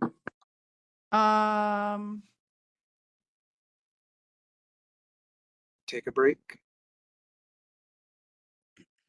Oh, So no, we won't because we lost Commissioner Hipolito. yes, he can't get back in. I'm not sure what's. Oh, there's a cabling issue in his building. IT is working on it. So if we lose Commissioner Dicos, We don't have quorum. we don't have quorum. Yes. So Oh, so Commissioner Dicos, you aren't able to go now. You have to do it in 15 minutes. Yeah, we're not docked yet, so, but I can stay on and transition. I just gotta watch. It's a tricky transition. I just gotta watch my step. Oh, yes. Not have you fall into the ocean. or put us in the ocean. Or maybe we take another, just a 5 break when I. Yeah, when that happens, we can take a 5-minute break. I think, yeah, but we'll come back at 4:45 because we just told everybody we would do that.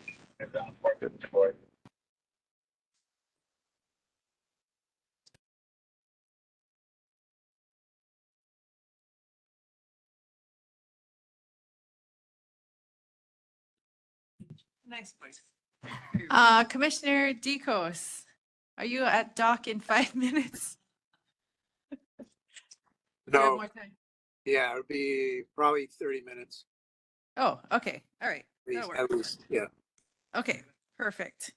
That might be our next break time. We'll see. Welcome back, everybody, to our Maui Planning Commission meeting of Tuesday, November 12th, 2024, regarding the South Maui Community Plan. We have just closed public testimony, and now we can dive into our agenda items on Section 3, the growth framework. And in there, Section 3.3 and 3.4. Looking at sub-area 1, Ma'alaya and Kealia, and sub-area 2 for North Kihei and the areas of change therein. So, commissioners, we can go through, I guess, 3.3 first, unless we want to do like 3.3 sub-area 1 and then the Ma'alaya area of change. Because that's within there, you know, trying to keep the land areas together. Commissioner Dicos. Thank you, Chair. Just a general question, because there's a lot of talk of alignment, you know, making sure everything's consistent with the land use, but I'm wondering if Corp Council could clarify. I presume there are community plans that want to take their lands in a different direction, and therefore that new vision would need to go to the Land Use Commission, and they would either accept or, you know, the zoning change. I just want to make sure I understand that is a normal process, or is the Land Use Commission designation stand and no community plan can go against it? Thank you, Chair. Well, this is kind of a complicated question. For a parcel that sort of hasn't gone through an approval process yet, I think the Land Use Commission has been pressing them to go to the county to get the community plan amendment first. In the past, that was not generally how things were done. Someone would go to the Land Use Commission first and then go to the county for both the community plan change and the change in zoning. That's in fact what, for Piilani Promenade, for example, that's exactly what happened. They got their state land use commission approval first, and then the community plan amendment was required to be something that they received. The community plan actually changed as part of an update process, and then the zoning changed after that. That's probably more typical of projects. It is possible, I suppose, for a project to have their community plan designation change first, and then have the State Land Use Commission designation change along with the zoning after that. In my opinion, that's a little convoluted because you have to go to the county for an approval with the council. Then you have to go to the state for an approval with the state, and then you have to come back to the county for an approval for the zoning. So in the past, the typical trajectory was someone would go to the land use commission for their order, and that's the county doesn't have the authority to zone anything that's inconsistent with the state. So that's generally the reason why someone would go to the state land use commission first, and then they could go to the county, eventually the county council, for both a community plan amendment and a change in zoning. Although now, because the land use commission is supposed to consider the community plan as a factor in its decision making, I think parties are being told you should go get your community plan amendment first, although that hasn't happened in the past. I would say, though, with this particular project, there's sort of a unique history if you're talking about Pi'ilani Promenade, because there was a challenge. There was an attempt to use the property for almost 100% commercial, and there was a contested case hearing before the Land Use Commission, where the county was a party along with interveners as well as the landowner and the State Office of Planning. And in the context of those proceedings, there was essentially a determination made that residential uses weren't allowed in that area. The county argued in part that the proposal for 250 residential units was consistent with the decision and order, because apartments are listed as a permitted use in the land use in the zoning of the property, the light industrial zoning, the county zoning district. And in the 1995 proceeding, there was a mention in the transcript where the Land Use Commission, where individuals noted that apartments were allowed there. However, because there was never any evaluation of the impacts of residential at that time that they could find on record, such as traffic studies and things like that. The traffic studies were more geared toward commercial and industrial uses. The Land Use Commission generally found that residential uses were not allowed in that area. And so there would need to have been a motion to amend the previous decision in order for any residential uses to be allowed there. And the stipulated decision in order, as I've read it, all it says is that a particular site plan is consistent with the decision in order. That site plan is labeled in the documents you have. It's not a full copy of the site plan. The actual site plan that's fully there says, I believe it says Ka'unaulu Ranch, or it describes it as a light industrial subdivision. That's what it's called, a light industrial subdivision. And so they are a light industrial park is what it's called. I'm sorry, I misspoke there. So right now, as far as I can tell from that stipulated decision in order, the only uses on the property at the state level are commercial and light industrial, and residential uses aren't allowed as far as I can see. I can stand corrected if someone points me to anywhere in the record of those proceedings where residential uses, either some or a large portion of the property, are allowed. And the county zoning, M1 zoning, does say that apartments, I believe, are a use that's allowed in light industrial, but I could stand corrected on that too if we need to look that up. But anyway, at the time of the original decision order at the Land Use Commission, apartments were mentioned, but not really, the impacts of apartments were not really assessed. So that's how we got to where we are now. So because of the unique history of this project, I'm trying to consider here the ramifications of, there's this decision in order that says you can only do commercial and light industrial after a contested case, and then designating that fully residential. Now we would have to sort of examine how that would affect things, because there were entitlements granted, and now we're looking at a designation of something that the entitlements expressly said was not allowed. And so if there's a sort of comprehensive rethinking of this project that includes some type of Land Use Commission motion to amend and decision in order, maybe that's something that's potentially possible. But right now, as far as my reading of that decision in order, the only uses there allowed are commercial and light industrial. And just in general, I do have some caution designating something in the community plan that is flatly inconsistent with the state designation. Like, for example, if you were state designated ag, designating something community planned,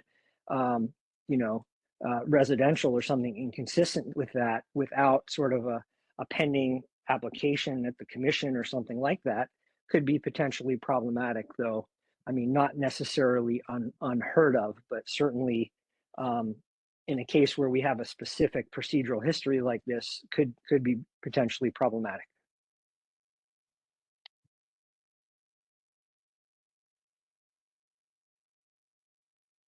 Oh, you're on mute, Commissioner Digos. Sorry about that. Yeah, thank you for that. I wasn't necessarily going to dive into the promenade, but that was good. I think I absorbed most of that. And just for clarification, so I don't see light industrial in our packet. I just see industrial, but it sounded like you said apartments are generally allowed, but if we're strictly speaking about the designation for Iolani Promenade, there is no, you can't find any allowance for housing. Well, the problem was at the time they talked about a commercial light industrial subdivision. And at the time in 95, I think there was a discussion in the transcript where some of the members went over, here's the uses that are allowed in the M1 industrial. And someone said, oh, even apartments are allowed. And the response was yes. And that was it. And they also had done, I think, a traffic study that assumed the uses were going to be commercial and light industrial and not residential. And I think the commission's concern was you didn't assess the impacts of building this out as a residential subdivision. So the workforce housing units that were at the time tied to the Ho'onaula project were not something the commission at the time was contemplating, and therefore not something the decision and order allowed.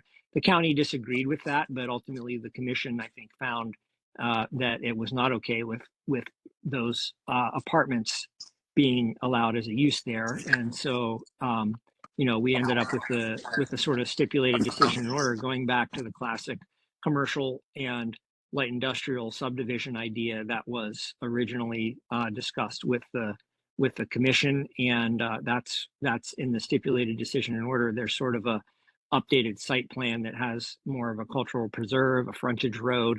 It's different than the site plan that was approved but the conceptual plan that was considered in the 95 decision and order. But I think the parties got together and said, okay, this is the example of a site plan that would conform versus the earlier approved version, which was like a 4-lot plan that would be sort of these, very large commercial structures. And so I think they said, this is more consistent with the plan and left it at that. But I did not recall any sort of specific breakdown of here's the percentage that has to be commercial or industrial, but I don't think there was any allowance for residential under the current plan. And I don't know if there's plans to file a motion to amend that. The signatories to that decision and order are Maui Tomorrow, South Maui Citizens for Responsible Growth, and Daniel Kanahele. That's in the order. So those would be the parties involved in that.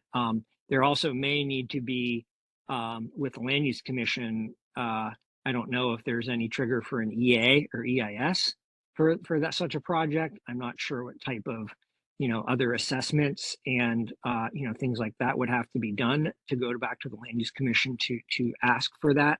And I don't know if, what the situation is with that, but as with any project, we would point out if there's an inconsistency with the state, designation, we would want to have that, I think, at least, addressed and discussed as part of any community plan designation that would make the community plan designation inconsistent with the state designation. Because generally, while the community plans, I think, are supposed to be, conceptually what should be there down the line in the future, the county does not have the authority to zone properties, in my opinion, inconsistent with what the state land use designation is, or inconsistent with state land use commission conditions.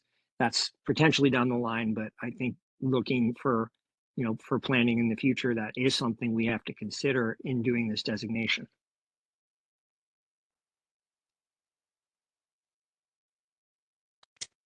Okay, thank you, Mr. Hopper. Thank you, Chair. Sorry, I didn't mean to jump to the next section. Oh, you're good. You're good.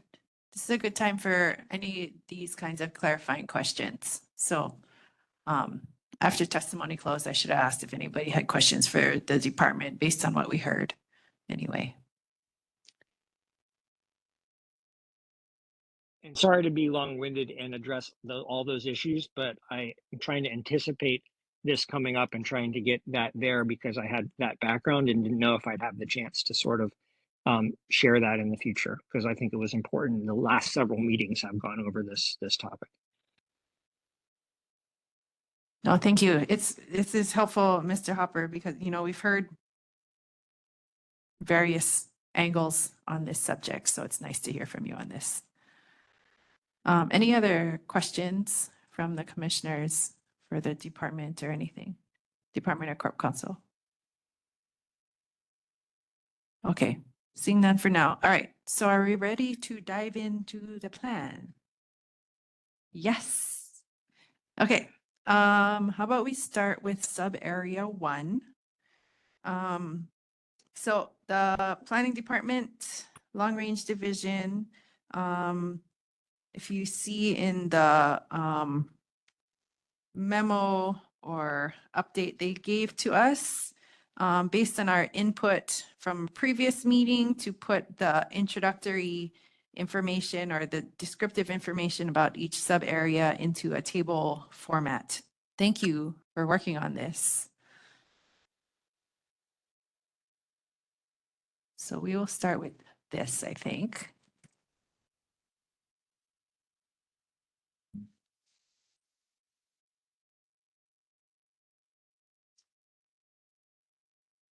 Let everybody get their papers out. Yeah.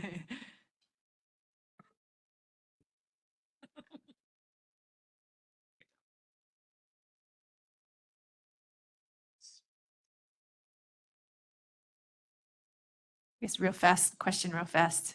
Are they all going to be a different color for each sub area? Or was this just happened this way? I would probably keep them different colors. That's how it's done throughout the plan. Okay, no, yep, that's good. I appreciate color coding. Oh, I just got a note from Commissioner Hipolito. He's still having issues with getting back online. No, I think it's on his end. He said there was something to do with the cabling. Yeah. Yeah. And the movie theater, I heard, lost power.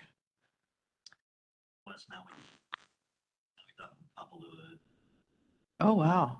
Today? Supposed to be back on a couple hours ago. Yeah, the whole. Oh, my. Brown map of like, X.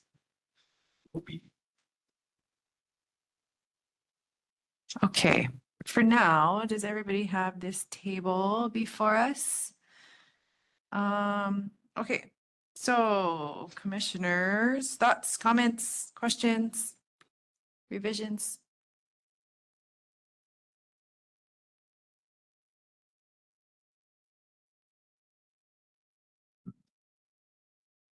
Commissioner Wharton.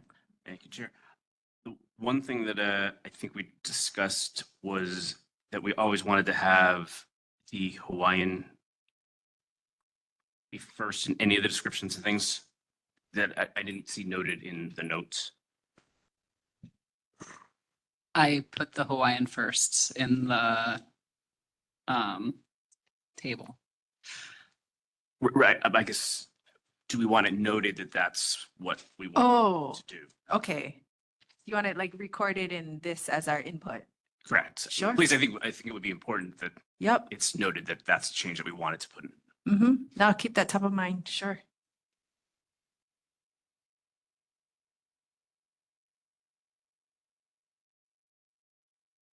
Okay, and then Planner Kumkowicz, you're saying like within the table, you have the Hawaiian designations and uses first. Yes.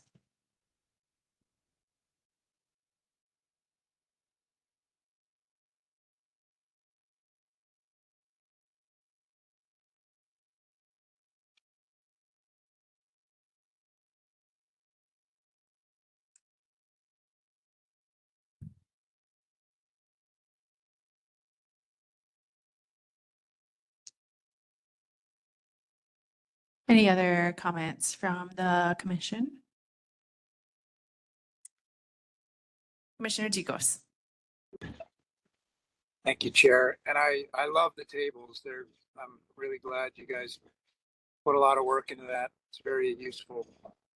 This might be more of a general question. So I know there's the projected population growth.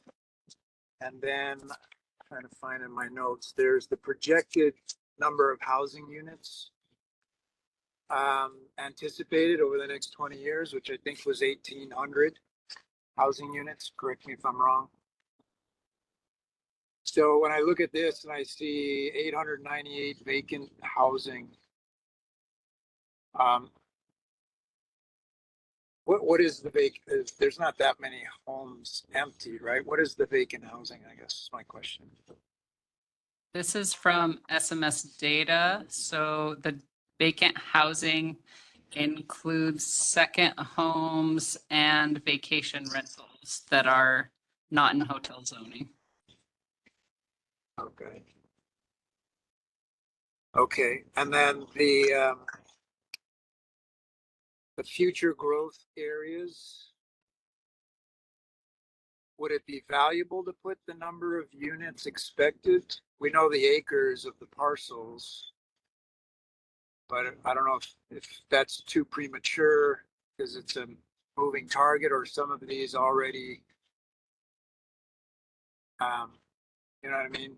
Like, if we're trying to plan for 1,800 homes, and we know that Pilani Promenade is going to provide so many homes, North Kihei Mauka is going to provide so many homes, it can help us align with the 20-year projection or the 20-year expectation.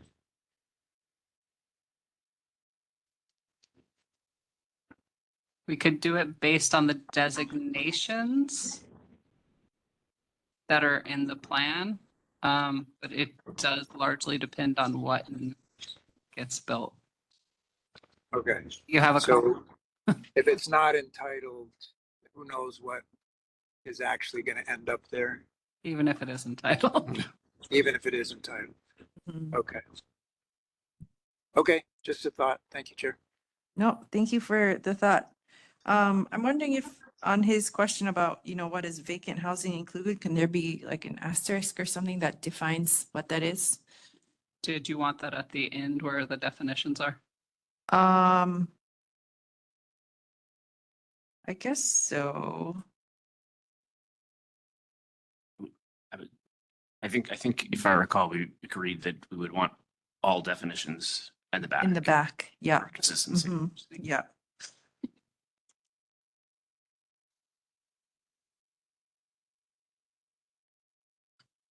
And as I was, well, I should say, is there any other questions from the commission?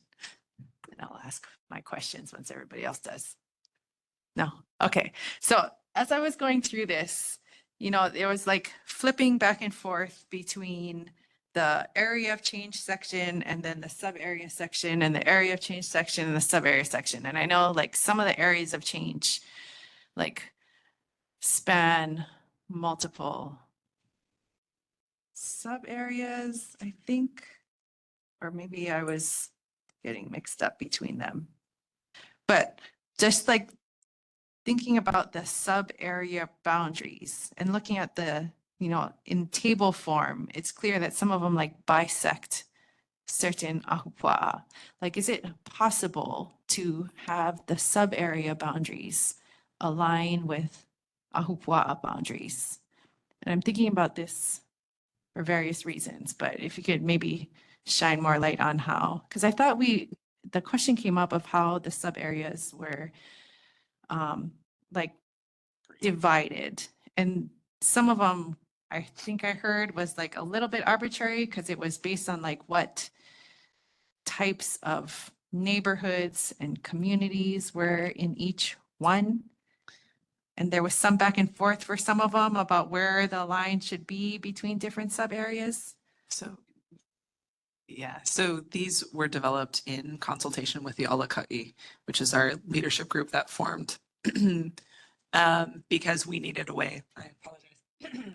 We needed a way to organize the document. If you take a look at the West Maui Community Plan, it's very similar. The only thing that's different is that there are 6 here and there are 4 there. And the reason there are 6 here is because we had greater involvement from the community as to saying, this is a distinct and separate neighborhood. I would highly recommend not using ahupua'a, mostly because there are like 100 of them. There are many. Oh, yeah. So I wasn't meaning like individual ahupua'a.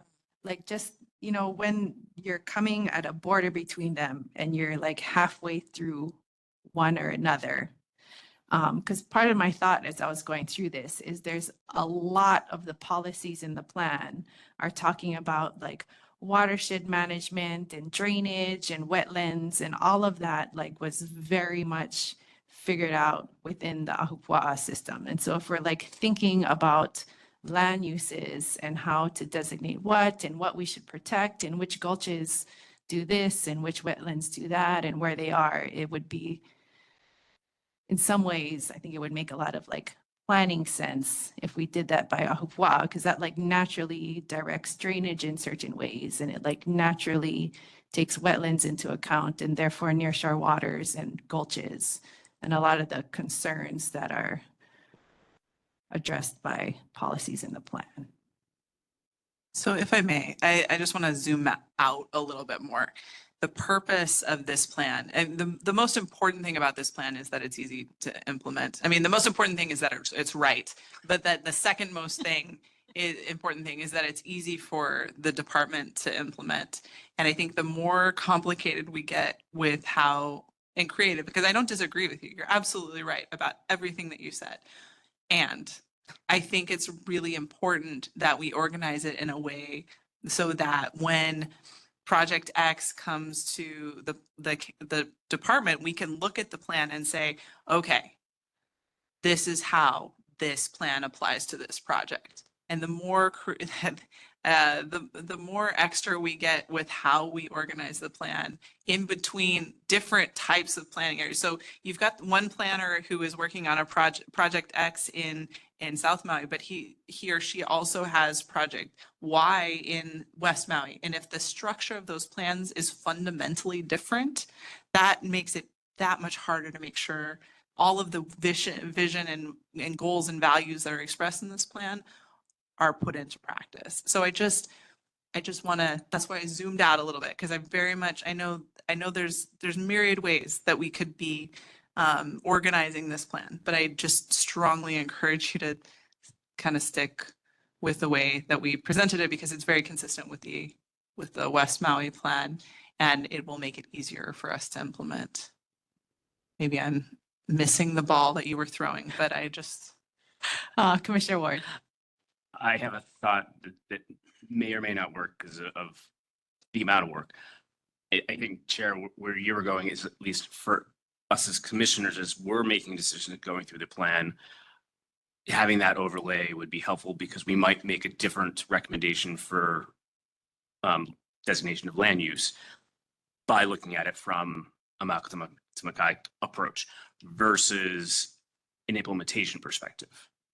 So I don't know if that's where you were going, but that's where what I heard was for us to be able to make educated decisions, not necessarily to have it in the plan for the planning department. To some extent, yes, I think. And I wasn't thinking of like retooling the whole thing, but yeah, and I was thinking of putting this out for discussion, but like just seeing the way some of the divisions are between the areas of change. Like they're, for lack of better words, just lines on a map that sometimes go like right down the middle of a development. And so even, you know, if that can just shift one way or the other. And I don't know if that throws everything off, and if that like throws everything off too much. So the one development that I can think of that is divided is Kihei Mauka is both in north and south. I think that was actually done along the Gulch line. And so maybe that was, I'm sorry, I was not part of the discussions to where the line should be. If I may. Yeah. To what end? What are you trying to achieve by making a shift like this? I just want to understand so that we can help support. Well, I guess my thought was like, looking at where the sub area 2 and 3 boundary is, like that's just a straight line drawn like north of the tech park or Lipoa, like down to where the high school is, and then it jogs where the high school is, and then below that it like follows the gulch. So like if that, say, boundary between those followed like Kulani Hakoi Gulch instead of, like here. Yeah, I see what you're saying. I guess to what end? What are you trying to achieve by changing that boundary? Well, I was thinking, so like, thinking about all the policies that are being talked about along with all of these things. And they're like, like take gulches into account in drainage ways and things like that. And if like our approach to laying out land use designations takes into account these gulches, puts those at the forefront, not necessarily at the forefront, but like has more of an eye towards heeding them in land use designations for these developments that are going in around them. If that would, I don't know, make decision-making better. Because then it's decision-making more according to the land itself rather than lines that we're just putting because this is convenient to make this division here. So if to the gulches, I mean, I know this isn't answering your question, but it builds up to the moment where I'm going to get into it. We in both West and South Maui have very much taken gulches into account. You can see the difference between the existing maps and the current maps.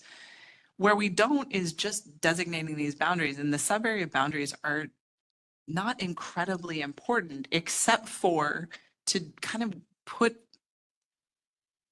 oh man, I wish I could just go on and on about this because I have like really strong feelings about this that go beyond the thing. But because we don't have cities, because we don't have boundaries around our urban areas, it's a way to kind of identify these areas are very similar. And that's kind of regardless. This is more of the built environment than it is the natural environment. These areas feel similar to the community, and that's why they ended up the way they are. So I don't, there is not, I'm thinking from a regulatory perspective, there's very little difference in saying, let's move the sub-area boundary to match this gulch line. It's really not going to change anything one way or the other. In fact, I want to say this, but I don't know that it's probably a good idea to say. I'm not sure that the sub-areas are a necessity even, right? Except for that they're a way to describe the community. And I will tell you that people in North Kihei feel very different than people in South Kihei. They have strong feelings about their identity, and they told us where to draw these lines. So that's the reason why they are where they are. As you get more Mauka of Pi'ilani Highway, it's, that's undeveloped largely with the exception of Maui Meadows. So, and Lipoa, right? So of course the commission can change those boundaries, but the regulatory function of that is very little. Okay. And I guess that's part of where my thoughts were coming from, because as I'm going through this plan back and forth, back and forth, back and forth, I'm like, what do these sub areas like mean and do for understanding the plan and for implementing the policies and the actions and everything, which I was trying to wrap my mind around. And I think I came to a kind of what you were saying is that they don't really mean anything other than they're a way to break down the description of what is in this area of the island. Yes, and it's great for having planning commission meetings because we can pick discrete areas. So, yeah. Okay. Commissioner Ward. I would also add, though, I think that some of these sub areas have very different needs than other sub areas. So I think the collection of how they have been may not necessarily be perfect, but I could tell you that Maui had very different needs and desires versus what McKenna has. Oh, versus yeah. what's Central. So I think having the sub areas, maybe that they're not 100% accurate or following what you're going for, there is some logic around it. But I do like your idea from a planning perspective or from our decision-making perspective of looking at it from that much more holistic approach so that we're making designations and recommendations that are in line with what we want to accomplish versus what has kind of been set as a sub area. So I know I just talked out of both sides of my mouth, but No, I appreciate that. Yes, like I said, I was bringing this up for discussion. Commissioner Kealoha. I'll keep it short, but I just wanted to support you, Chair, in like when I looked at those when I was looking at the sub areas, I was like, why would it like be separated right there? Because when you think about like just from the ocean side of things, Kulani Hakoi, I mean, separating it at Kalepalepo Fish Pond when Kulani Hakoi has like that gulch has such a major influence on like the wetland and the coastal area down there, then looking at it as like a separate area is from that perspective, like doesn't make a whole lot of sense. So I was having the same feeling as you, but I do see the doctor's explanation for like it doesn't mean that they have different policies. The policies are still connected. So No, thank you. Appreciate it.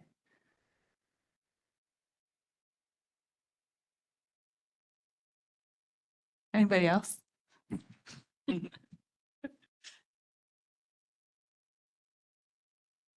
Okay. I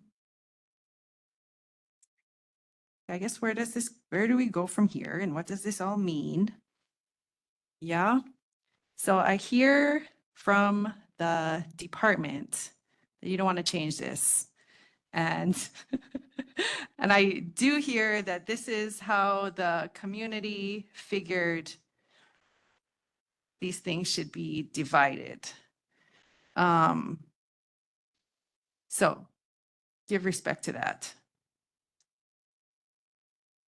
I guess there's still questions I have, like what Commissioner Kealoha was saying about like Kulani Hakoi Gulch feeding into Kalepalepo, and they're in like two different sub areas.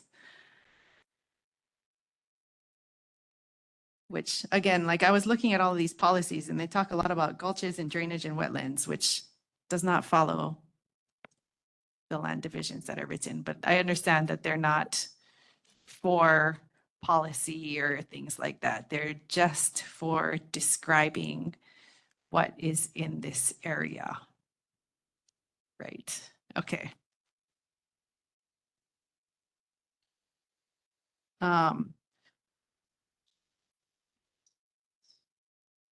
Further down on sub-area 1 in government facilities, I was wondering if the U.S. Coast Guard station should be mentioned along with the harbor.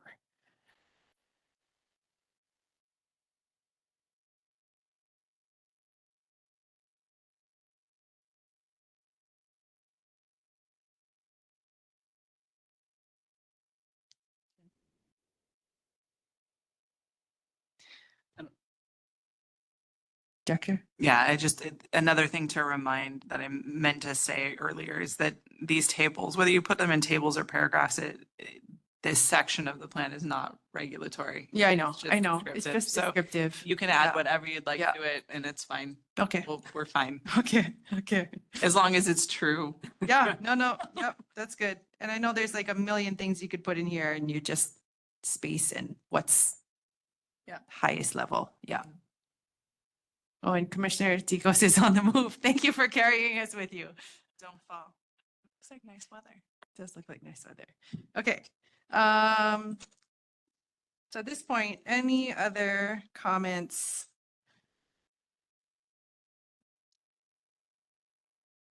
on sub-area 1 description?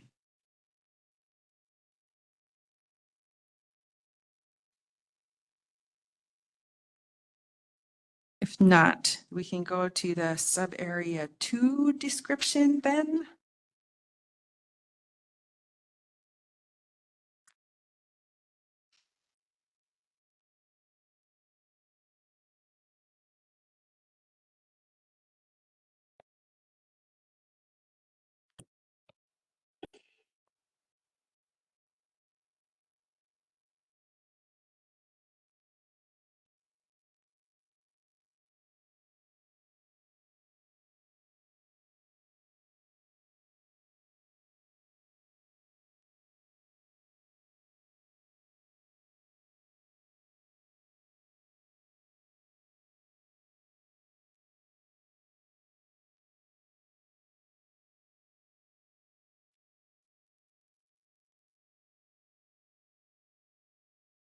Anybody? Or if you have no comments, that's okay too. No? Okay. I guess I would just note Pilani Promenade is indicated as residential in matching the maps that are currently in the map.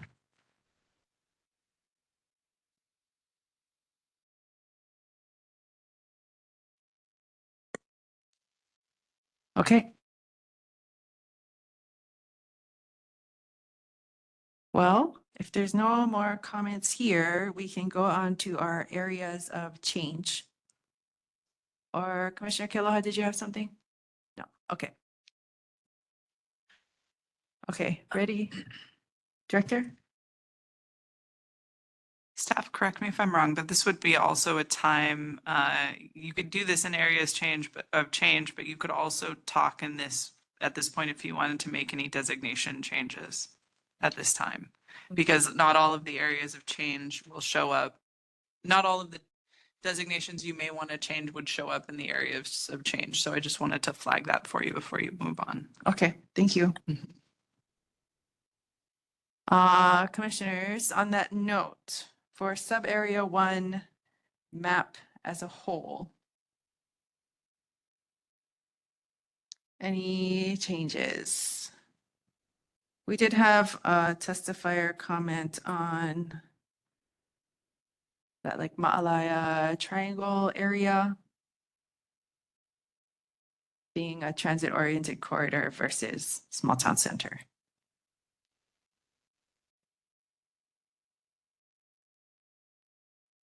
Commissioner Ward? So I can just give back history Mhm. based on my recollection, which please correct me if I'm wrong. What is it originally was transit oriented corridor. It was modified because that space is a very small, narrow space. And we did not feel that putting housing in that area made a lot of sense, just due to the size of the space. So which is why we put it to the small town center. But that's my recollection. Okay, no, thank you for that.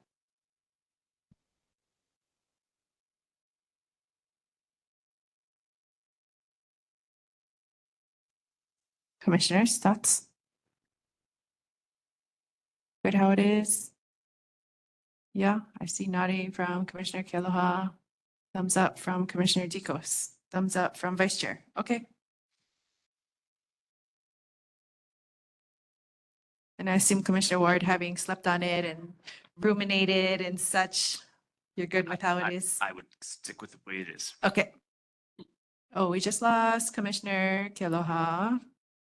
Oh, there she is. Okay.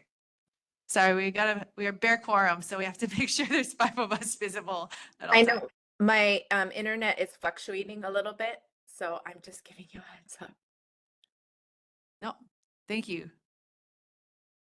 Okay, so how about sub-area 2 overall map?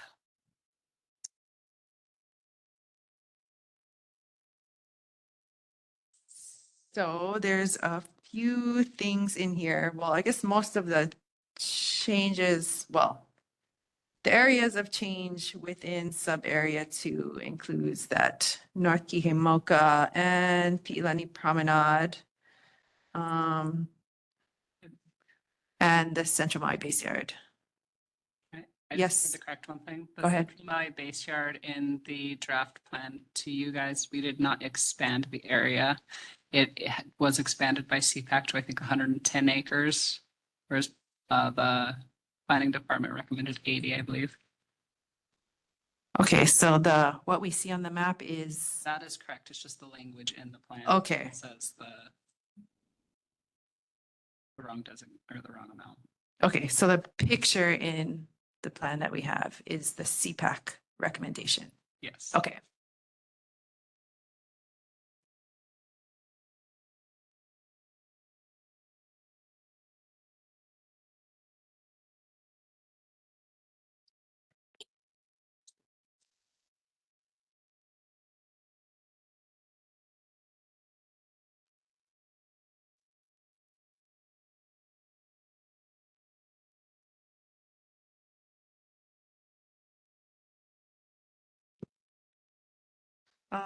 Okay, so I guess taking one step back.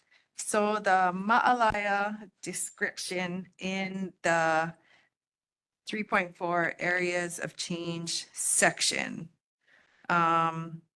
We had some change to the language that the department recorded in our memo before us. So just checking that we are good with that.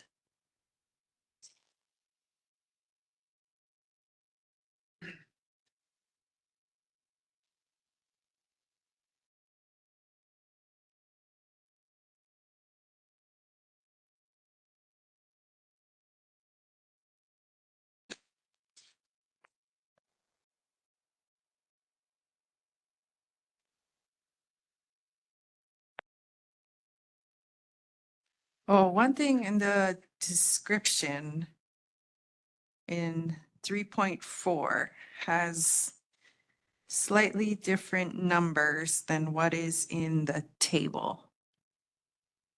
The description or the table is updated with 2022 numbers. Okay. So this will supersede the data that's in the paragraph. Okay.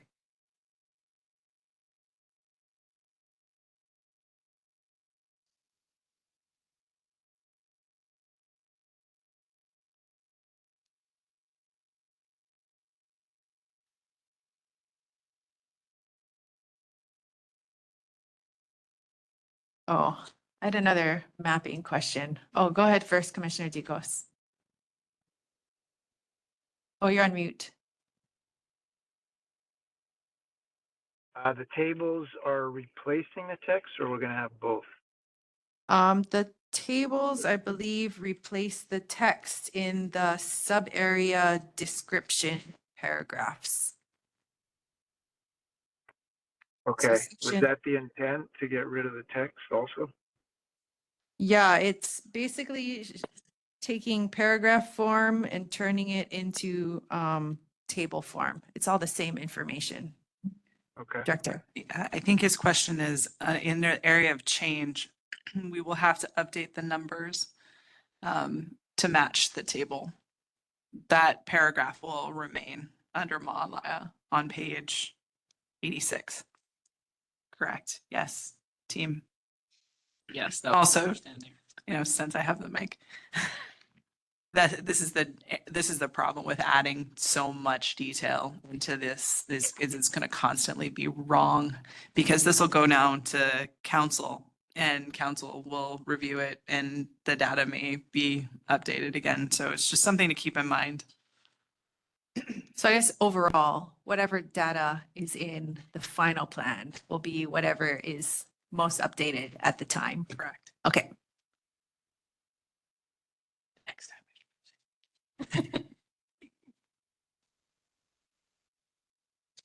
time. Oh, the areas of change maps, and this is a general comment for all of them. And tell me if this is crazy, also up for discussion. But so like the areas of change are there for a reason. My thought is it's like when they're put in isolation where it's just the change itself shown or the area of change itself, Like, we don't see how that interacts with everything around it, you know? So my question is, if it's possible to still include the other colored polygons for the other land use designations, but just put like a border around the area of change and just for this specific map. Yes. I have an alternative. Okay. So I personally just to focus on it, I like the grayed out, but we could do just a mask. We could have all the other designations and mask it so it just kind of fades out slightly. Yeah. Rather than adding another line to the. Yeah, whatever would make it so like you can still clearly see what the area of change is, but then again, like I said, to see how it interplays with everything around it would be informative. Because like, where are we putting this small town center in the middle of whatever? And I know the other maps are there, but then you're like flipping back and forth and all that kind of stuff. Yep, Ken. Okay. That's my overall I comment mean, for all I'm of them. speaking for our entire GIS crew, but they're pretty talented. I'm pretty sure they'll I'm figure pretty this sure out. that's like a couple of And clicks if not, out, yes. they'll get us to a certain point and then Jamie will figure it out. Our design guru. Perfect.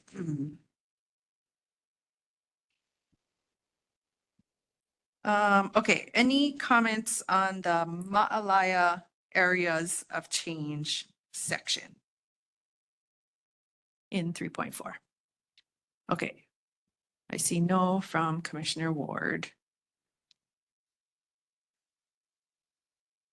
I see no from Commissioner Kealoha. I think nothing from Commissioner Dikos. Okay, all right. So next area of change. Let's see. Central Maui Base Yard, which I think is technically in sub-area 2. Correct. Yes. Okay.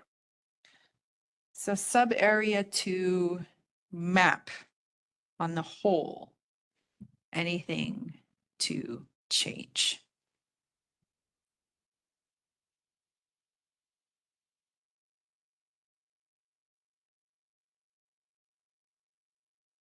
Not talking about the areas of change yet.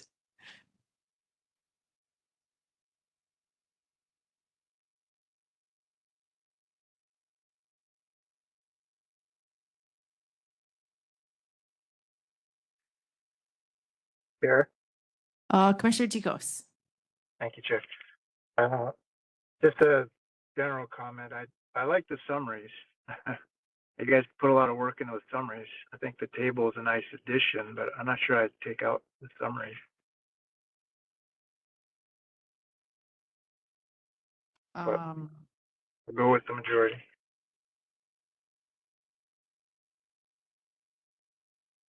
Can I comment? Yes.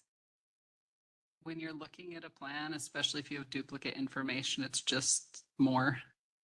It's not adding to the readability of it. I do think the table's actually added to make it easier to find information that you're looking for. And I think that was a good change, actually. The summaries did take work, but it doesn't mean they have to be left in. But it will also just make more work for somebody trying to review the plan and implement it. Okay, fair enough. Sure. Director. I'll just add to that. I doubt that anyone reviewing the plan to implement it will actually look at these pages. So, so I don't mean to disagree with staff here, but you can do whatever you want. I mean, if the commission feels strongly that both the paragraph and the table are necessary to tell the whole story, that's fine. If you want to just have the table, that's fine. If you want to just have the paragraph, it's fine. Okay, sorry. I thought the table were going in the sub area.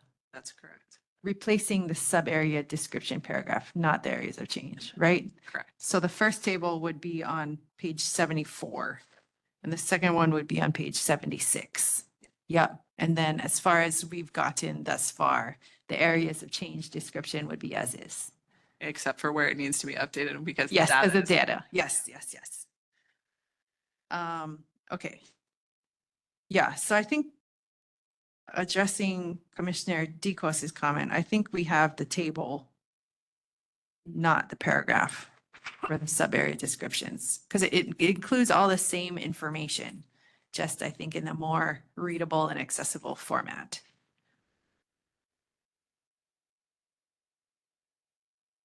Yeah, and I'm not stuck on it. It's just some people like to read the paragraphs.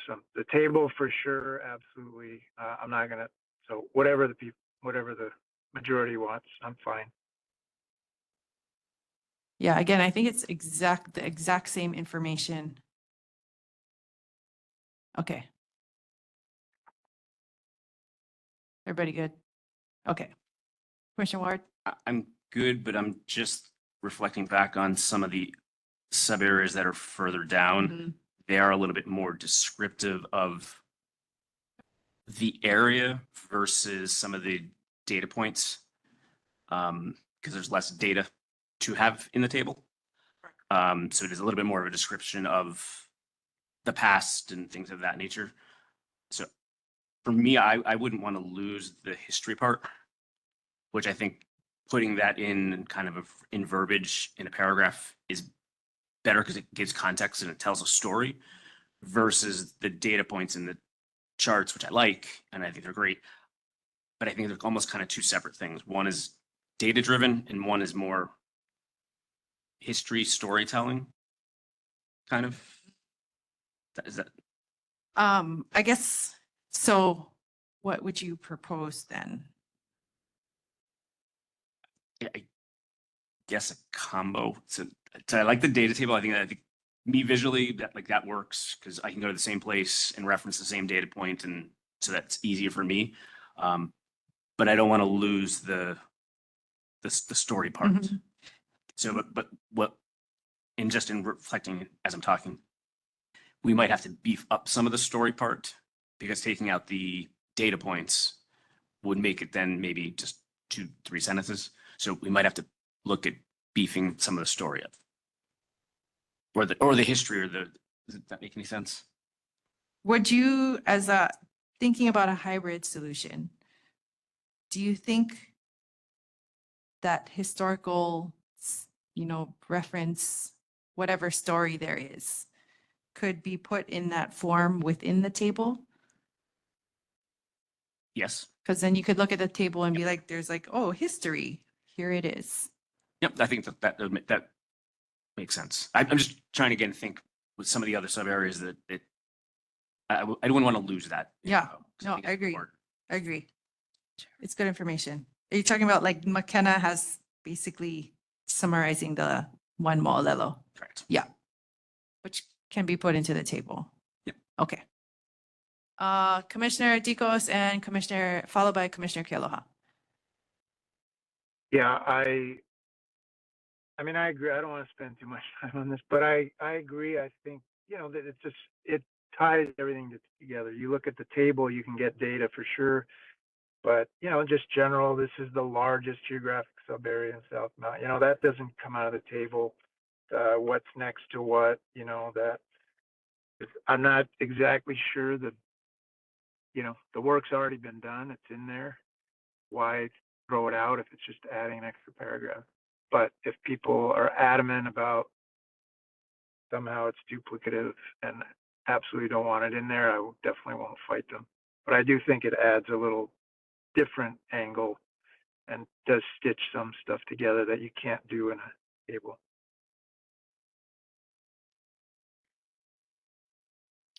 Commissioner Kealoha?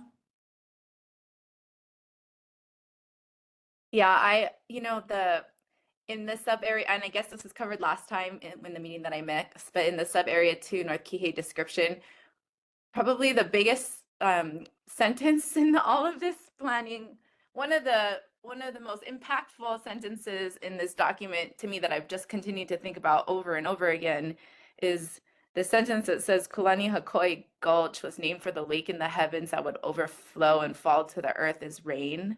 And so I was like, oh my gosh, wow. So, like North Kihei probably used to flood way, way, way back in the day, but it was just that the wetlands could filter all of that sediment. And so it just brought me back to like how this area historically functioned, and that this flooding, which we deal with so much now, in the planning commission and like the wetlands and everything is part of this place. And I don't know, to me, it grounds me back into like those historical functions of the place. So I felt like that was a really important part of the story that wasn't actually included in the table.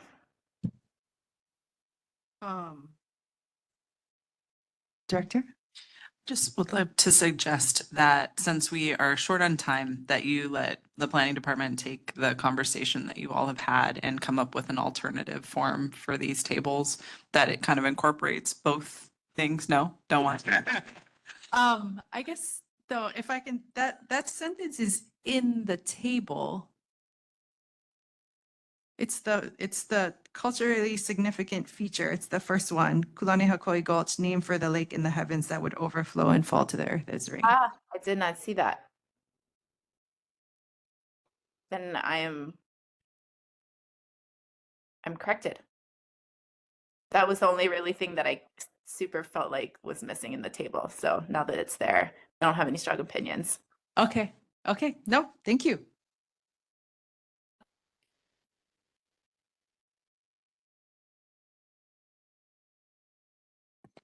Yeah, so I think if I understand from staff, you took everything in the paragraph and stuck it into the table, right?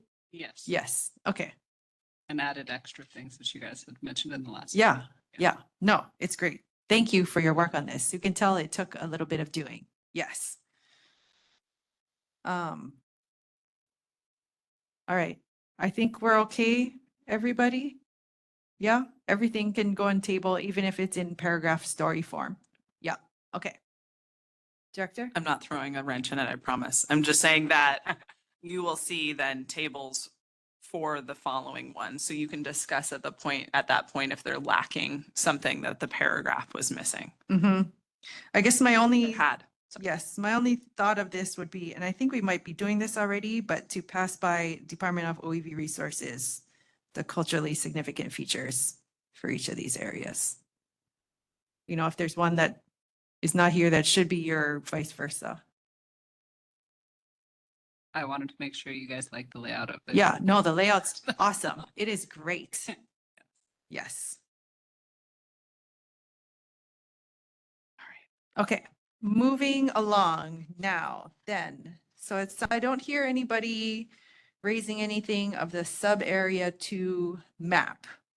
So then we go to the sub area 2 areas of change, which the first one is Central Maui Base Yard, which we've just been notified that the description is off, but the map is correct.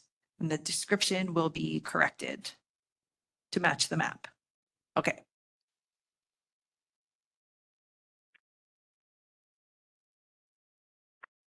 Any comments on this?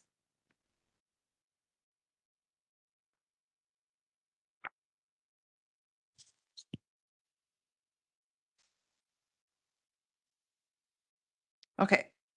Now, we did get testimony, written and oral, regarding an addition of more industrial area to, it's not in the areas of change, but it's in the overall sub-area map to add on the Haleakala side of Hulehunui, which I understand from the department is outside the urban growth boundary. Can you tell us what we can or cannot do about this within the community plan? So it would be improper to designate industrial outside of the urban growth boundary.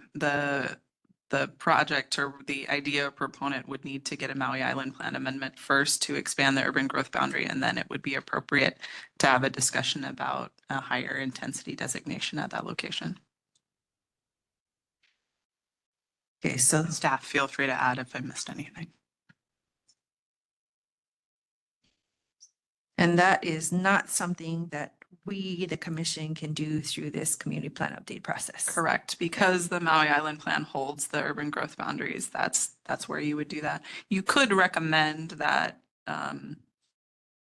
the council consider opening the Maui Island Plan for this. But yeah, as long as they live in a different document, it's not appropriate.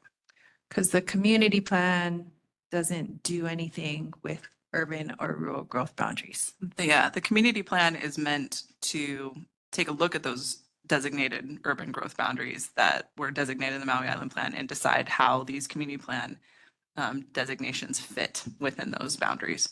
So this would be going on beyond that mandate. Okay, and then the state land that's in this area. Well, I guess the county doesn't necessarily govern what the state does with their land, or no?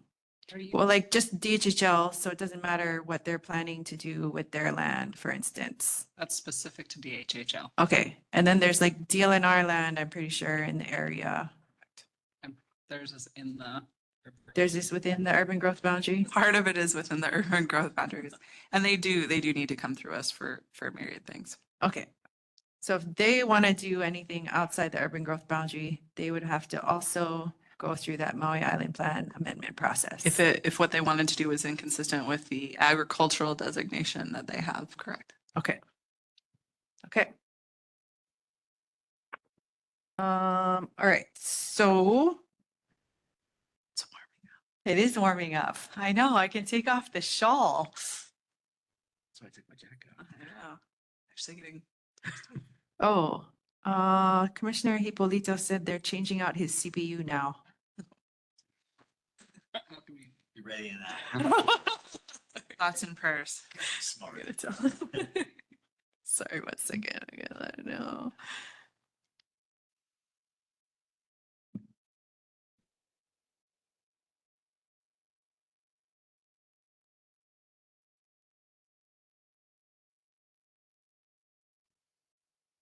Okay. All right, so that's Central Maui Base Yard. Another area of change in here is, well, it says Malka North Kihei, but I believe it should be North Kihei Malka. Those are used to separate the two. Yes, Yeah. because one is like the area and one is the project. Yes. Yes.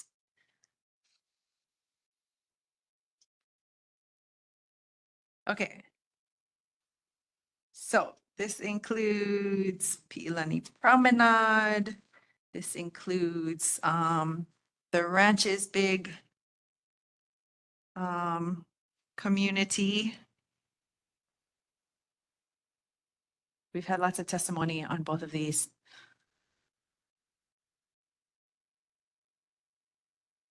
And we also have suggested revisions to the policies from the department.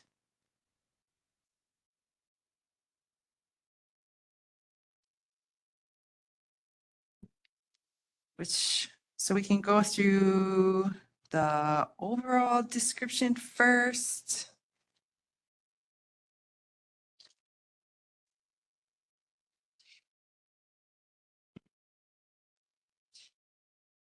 Discuss the land use designations, then discuss the policies.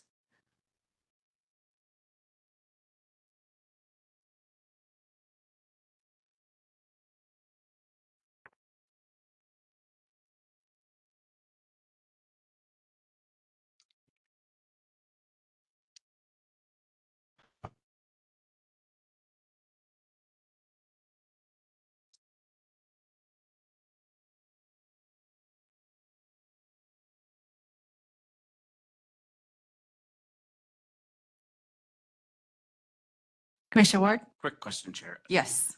Are we starting with one project, so to speak?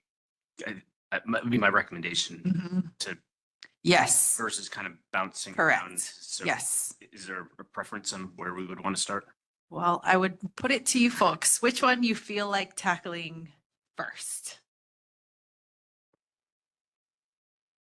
From my perspective, I would propose the ranches because it's at the top Okay, and we're down. okay, But I would also suggest that it's looking at land designation, not policies Yeah. and designation. right. Yeah, because I think the policies will follow whatever land use designations we arrive at. Yeah, That would be my suggestion. okay, thank you. I guess, well, how about we start, given your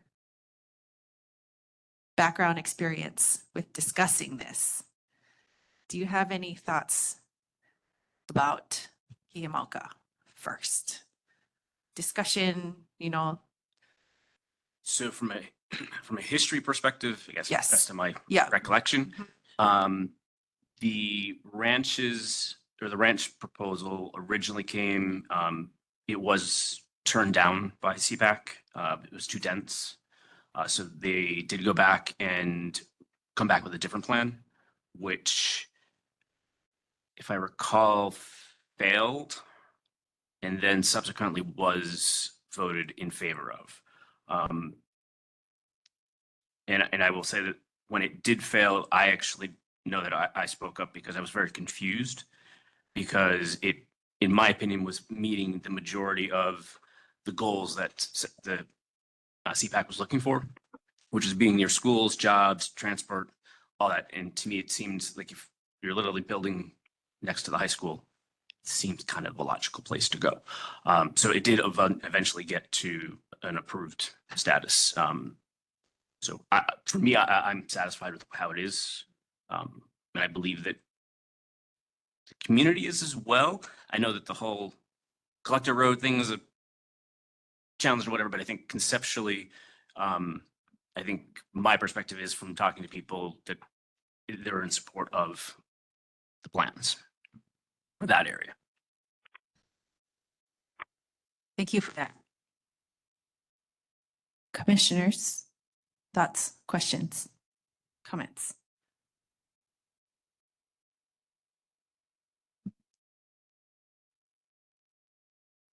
Changes, keep the same. Commissioner Dicos. Yeah, can you help me? So we're talking about land use designations. Can we discuss what it is and what the Maui Island plan, the South Maui Community Plan? I'm struggling a bit to follow. Okay, so we are talking about the Kiamauka area of change, which is like Mauka of the highway kind of going around Ohukai, above the high Yeah. school, above Piilani Promenade. Yeah, I see the map on page 95. Yes, Would you like me to give you? yeah, sure. And we'll have Planner Comkowicz. Currently in the Kihei McKenna Community Plan, the area is designated agriculture with a small area of residential. So this expands to include the entire urban space or Maui Island Plan growth boundary for Kihei. And it was as Commissioner Ward said, CPAC changed it to agriculture and open space and then changed it to neighborhood center, residential park and open space. Okay, yep. And so we're just discussing whether we're fine with those designations. Yes. Okay, thank you.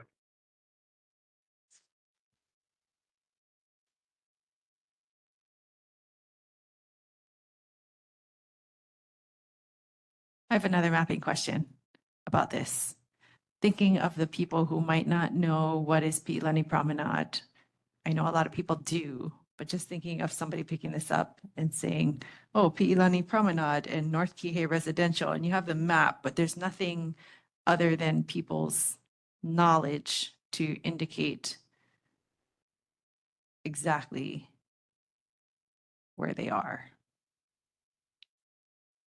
But correct me if I'm wrong. No, I think that's correct. And in fact, the name Pi'ilani Promenade is outdated. So I'm not exactly sure that project proponent, I don't believe has finalized a name. The name that keeps going around is Honolulu, but it's not finalized too. Are you suggesting that perhaps we identify on the map what these areas are? Maybe? That or find a way to describe them or relabel it or something. Because like the narrative centers around this project has this and this and this, and this project has this and this and this, and then you have the map, but there's nothing that ties the map together with the description other than all of the background knowledge that we all have from sifting through all of these plans. I think perhaps if we outlined the areas on the map and showed the difference between the ranches and Pi'ilani Promenade and even the DHHL property that's on the northern end, that might be helpful. Yeah, So just label it. yeah, yeah. Would that? Mm-hmm. Okay. I think we can do that. Okay.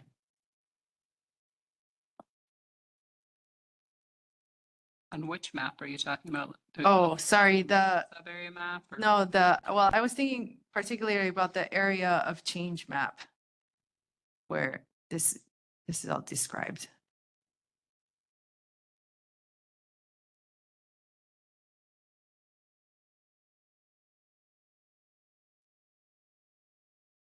Okay, so I think I'm hearing no qualms with how Kihei Mauka is shown in the land use designation map.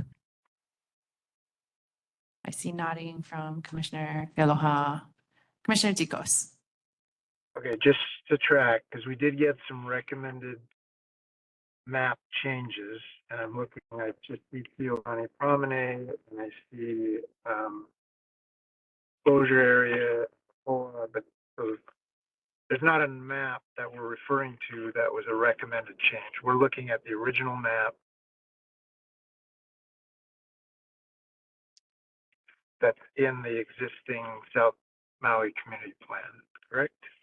There's nothing, we talked about the ranch area not being a suggested change from the planning department.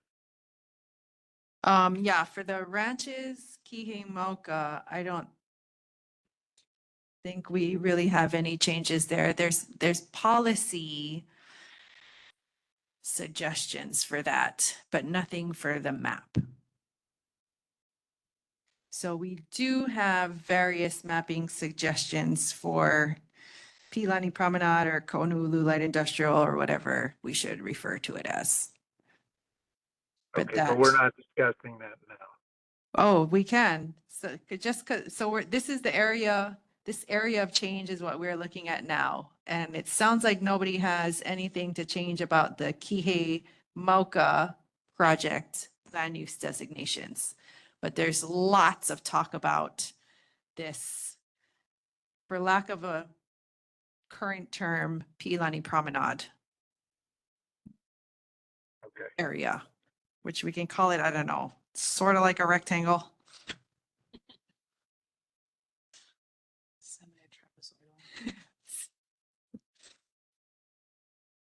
And yeah, so in the department's memo to us from September 23rd, they have the current Kihei Makena Community Plan designation, the CPAC recommendation, and then the department's recommendation.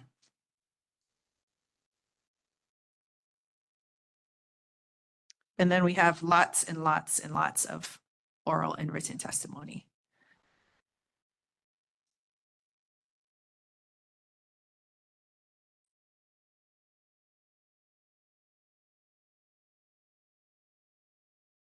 Chair, could I ask a clarifying question to the planning department? Yes, go ahead, Commissioner Ward. Thank you, Chair. For the department's recommendation, looking at the map, there's a little strip in the middle that looks gray-ish. I'm sorry, what is it? That's a road parcel. That's strange to go right over a gulch. Okay. Bridges. Got it. It just wasn't represented the same way in the other maps. So Hmm. Understand now. Thank you. Would you like to have that designation? I'll do some investigation. Yes, and so within this parcel, or well, these parcels, this project area, there's a lot going on. So there are various options for open space around the gulches and depressions in the land. There's the talk of the setback from Pi'ilani Highway, and there is the discussion of land use designation, residential, small town center, or some combination thereof.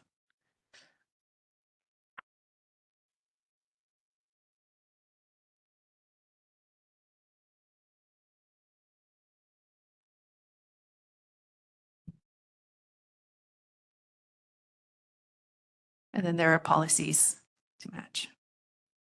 Commissioner Ward. Thank you, Chair. My recommendation B is that we focus on the land use designation because the other two things are really more policies, which obviously may have influence of what land designation we go with, but I think kind of table stakes is what do we want in there? How big it is and how things are protected and setbacks. Not that it's arbitrary, but it's kind of the second factor in my mind, at least. Mhm. Okay. By way of history, would you want to share any of that? Get the discussion going. Sure. Again, best of my recollection, there was a lot of conversation around this. The originally, if I recall, the order is that it was originally wanted to be kept as ag or open space. It was then moved into, I believe, small town center. I'm sorry? Cheat sheet. You have the cheat sheet? Karen can give you the cheat sheet. Oh. 'Cause- no, this one was like a lot of back and forth, back and Yes. forth, back and forth. Yes. So I'll let Karen do the cheat sheet. This one did have a lot of back and forth. The first time it was designated as residential with a 100-foot open space buffer around the cultural preserve, which was part of the LUC order, the cultural preserve, and a 200-foot open space buffer along the gulches. The next time, just a second, it was changed from residential to small town center. And then it was, there was an area specific policy added to include a multimodal road, pedestrian bicycle friendly that runs through the Pi'ilani property parallel to Pi'ilani Highway. And then an 100-foot open space buffer around the cultural reserve was added back into the small town center. And let's see, the final change was at the last meeting, and it was a change from small town center to residential, but maintaining the buffers. But excuse me, but within that, part of the discussions were also around having it ag or open space. It's in the very early stages. Okay.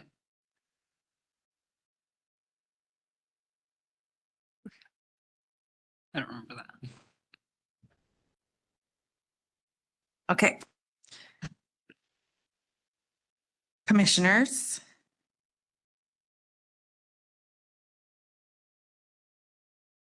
We should have lots of discussion on this. I think it would be right. Commissioner Deacos? So are we on the Pi'ilani Promenade? Is that? Yes. Okay, all right. I personally, for the whole South Maui Community Plan, I'm very hesitant to make any changes to what a year-long process with all the community, just because I feel different about something. So it would be, I would really have to see, wow, they really missed something. I don't think it's a good idea. So I tend to go with, and it sounded like a resounding resonance. They wanted this as residency, zone residential. And there was talk about 80-20. I think residential does allow for some commercial that addresses the local, the immediate neighborhood, which is exactly what I heard from the developer. Said if he had it his way, we'd do 80-20. We just don't want people to have to drive into another town to, they could get local groceries and stuff locally there, which all can happen under residential. If I'm understanding this correct, the department is recommending small town. Is that? Yeah. Recommendation, including placing, sorry, maybe someone can clarify. I can look right here on the map. I just need to know what these colors. Yes, yellow is residential. The kind of pink color is small town center. Okay. So yeah, I have concerns small town can have 0 residential. It sounds like based on Corp Council, there may not even be allowed residential. So if it's designated small town, the developer who, did want a mega mall there, commercial certainly provides more value more bang for your buck. So that's the concern I have. If you go small town, it's going to be 100% commercial, and possibly, the zoning won't allow, the current zoning won't allow housing, so we can't develop that. So I understand you'd have to go for a rezoning at the land use. Sounded like the party, but I think that's a typical, when the community goes in a different direction, you go and ask the land use for a land use change. So I would tend to go with what the CPAC recommended personally. Ms. Kopkowicz? The small town center would allow the type of residential that is allowed in the light industrial zoning, which is residential on the bottom floor and, nope, that was backwards.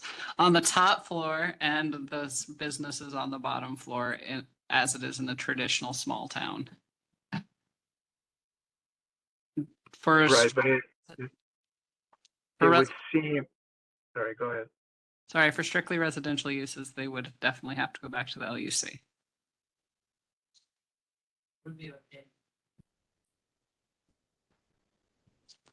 Okay, I think Corp Council said based on this particular parcel, and Mr. Hopper could clarify, he didn't see any allowance in the agreements that would allow for housing, is what I heard earlier. Yeah, So, Chair, can you hear me? Yes, go ahead, Mr. Hopper. Yeah, so just a couple of things. Yeah, I listen, I said I could stand corrected if someone can show me how this would allow for any residential under either designation, but I don't think the final plan accounts for residential uses. I will say, however, you have that site plan. It's multiple lots. So something like the mega mall, so-called, that was proposed, that could not be built because those were extremely large lot buildings. These are supposed to be smaller lot, multiple lot buildings that's a mix of commercial and light industrial.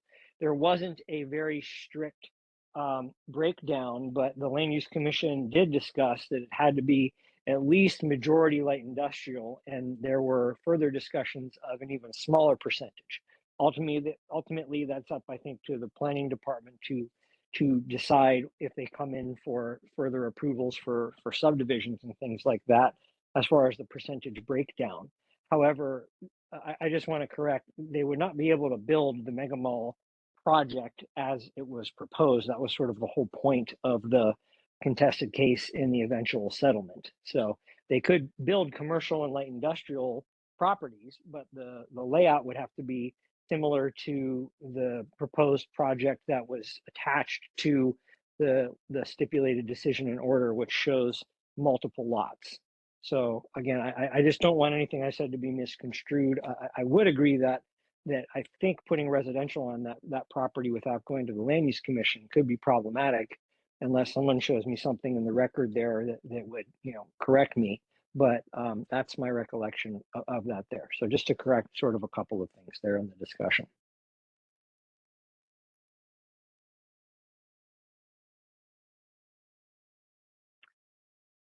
Commissioner Ducos. So are you saying they couldn't do 100% commercial because they submitted plans that had 50% residential? I don't know what plans you're talking about that were 50% residential. I'm saying that they I thought you talked said about. there were two parcels within that were flagged residential. I thought so they couldn't deviate too far from their proposed. I thought that's what you meant. The contested case was about making the developer comply with the 1995 decision in order that said it was a commercial and light industrial subdivision, and there was not a proposal at that time for residential development. So there was not an analysis done of the impacts of residential development before the Land Use Commission. So there was and to me, the stipulated decision order could potentially have been clearer on some of these things. But right now, it basically says they have to do a commercial and light industrial subdivision. I have no basis to say that residential is allowed in either case. Would be willing to review the record on that. But at this point, I don't see anything in that stipulated decision in order that allows any residential. There's allowance for commercial and light industrial. And again, the department can go over this, but my recollection of the proceedings was that a 100% commercial development was not considered consistent with the Land Use Commission's 1995 decision in order, because they had to do a commercial and light industrial subdivision, and the sort of the traffic impacts analysis assumed predominantly light industrial uses. But there was never a specific percentage breakdown. We sort of, I think, would have liked to have seen that from the planning department's perspective, so they'd know what to do as far as subdivision approval and if the project went forward. But there was, I think, there's enough in the record to say that a 100% commercial development would not be consistent with that decision in order, based on the Land Use Commission's the order to show cause hearing that it had on the proposed project, which was a 100% commercial project. Well, almost 100% commercial. There were some discussions of big box store and whether those were considered a light industrial, but there was that was a predominantly commercial project that the commission said was not consistent because of both the layout being so inconsistent with the conceptual site plan from back then, and the use breakdown being inconsistent with what was considered initially. I would potentially say another party to this could be the State Office of Planning. They were very instrumental and had pretty strong opinions on that order back when it came up. So any sort of future planning for here would have to involve them if it involved going to the commission and interpreting the order. So I also want to note that.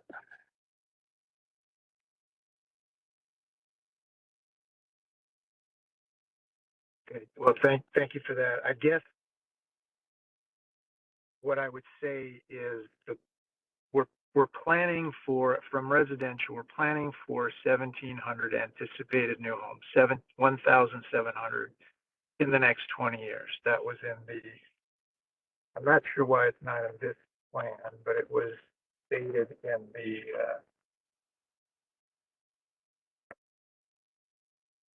I think in the South Maui Plan Forecast paper. It was stated in the Maui Planning Department forecast. So 1,700 homes is the target.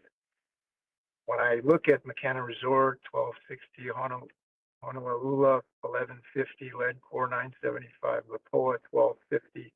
I mean, we're planning for over 7,000 units. Now, that doesn't mean we shouldn't plan for residential.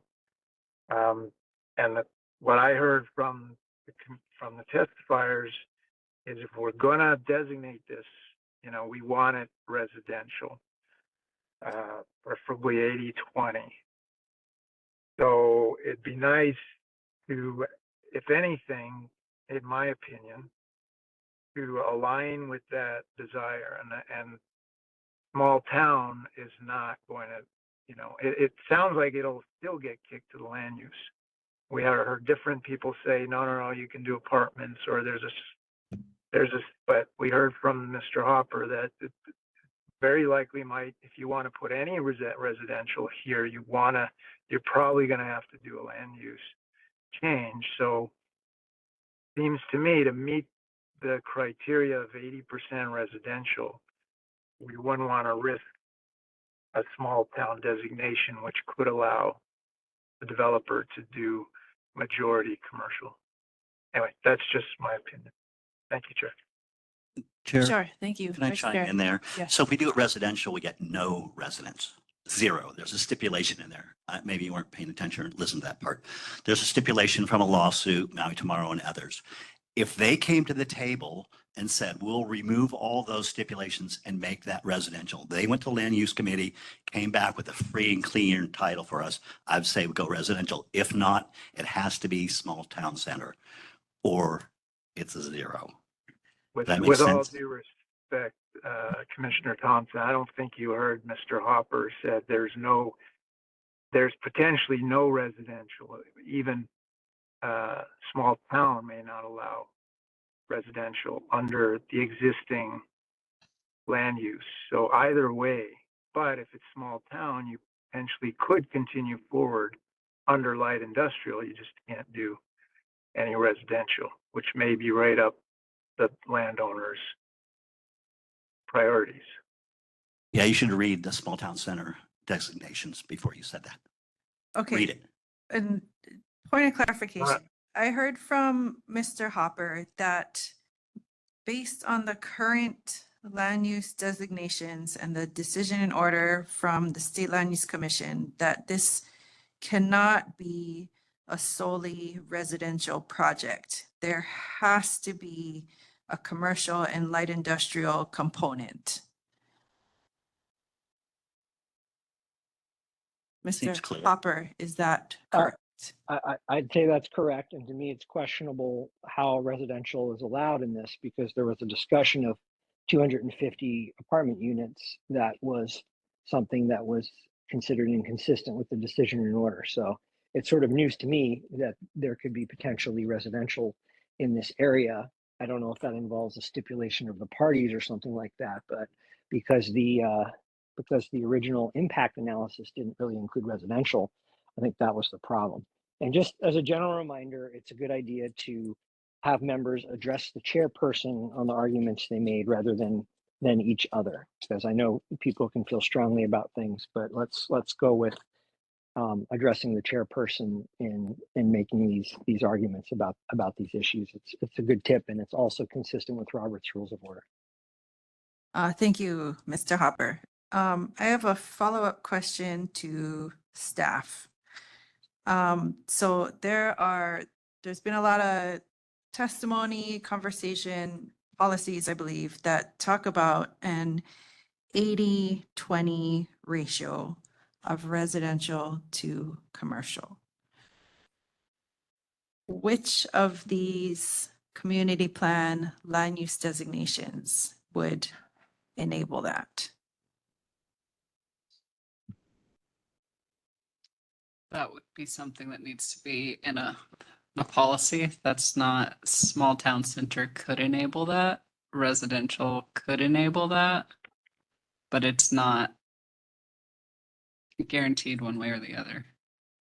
Director? Yeah, just to add to that, I think between the two designations, residential and small town center is more likely to enable that simply because of the nature of that designation. For residential, we added commercial to that, but only in the minorest of senses.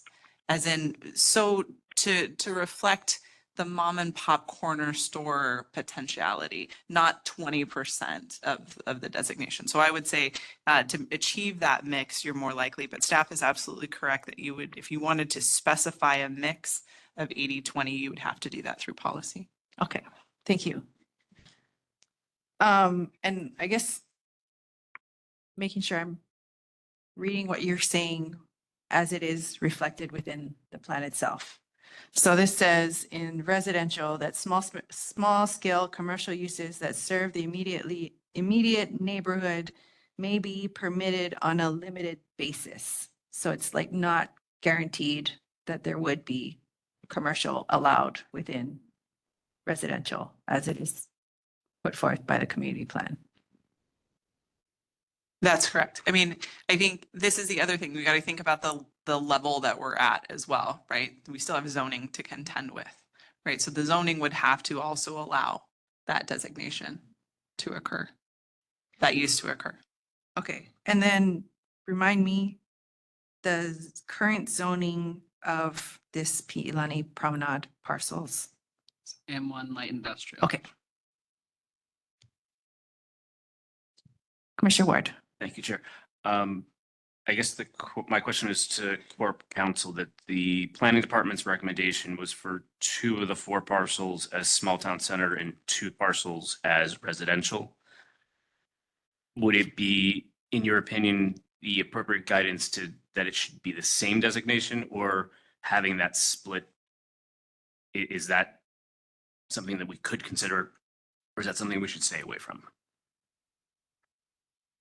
I mean, as a split designation, I'm not sure what we're getting at there. I mean, we're replanning a project that had or it seems like you're looking at attempting to replan a project that went through the Land Use Commission with a very, very specific set of, or not a contested case hearing that resulted in a decision and order that says you can do commercial and light industrial and has this site plan. So you're looking at sort of redesignating that, and I mean, I'd want to know what the long-term plan is for this before doing that. Or is the plan to go to the Land Use Commission immediately after that and ask for that? Is this going to happen? Because you've got the particular history of getting a specific entitlement to move forward with a project, and now it's I suppose, as was the case since 1995, it's not moving forward. So I don't know how you can recommend these residential designations if that's not a use that's allowed on the property at the state level. If you're planning for the future, then that's something to consider. But I guess I'd let the department speak to their thoughts on that designation. But I'm just generally sort of at a loss to explain designations for residential uses. That was something that was sort of very specifically stated that was not allowed by the original decision and order. That's sort of what I'm struggling with. Thank you. Commissioner Dicos. And I'm not sure I can address Commissioner Ward, but maybe Commissioner Ward could address, back when this South Maui Community Plan was being developed, I'm sure this must have come up where they wanted to designate it residential. I guess the county can address it. I'm sure this discussion happened, and I'm assuming they recognize that this would have to go back to the Land Use Commission, but that is the desire and intent and vision of the South Maui community, and that's why they designated it. Did the discussion of a land use change not come up during the CPAC? Commissioner Ward. Again, best to my recollection, the conversations did come up, but I don't believe that the committee understood enough of the whole process and of what actually had to happen. Well, Oh, wait, sorry, we can't get into conversation this way. but we didn't get into the depth of what process had to go through. There was questions about what would happen, and we have the right to make different designations, but we didn't get into any kind of legal discussion on what that process would look like. Commissioner Dicos. I guess my other question is are we doing the same thing by redesignating the land use as a small town center? I know some are saying, well, there's portions of that might fall under light industrial, so maybe we can get away with it. I mean, we're essentially doing the same thing. We're changing the land use. Sounds like some people are saying, oh, residential, don't even try to go there, but maybe small town, we might be able to sneak it through. Can you address how the small town is not a land use change? If I may, so the current zoning, well, I should, even the current community plan designation is light industrial. The current zoning is also light industrial. The draft community plan from CPAC changes it to residential. The department is suggesting a split between residential and small town center.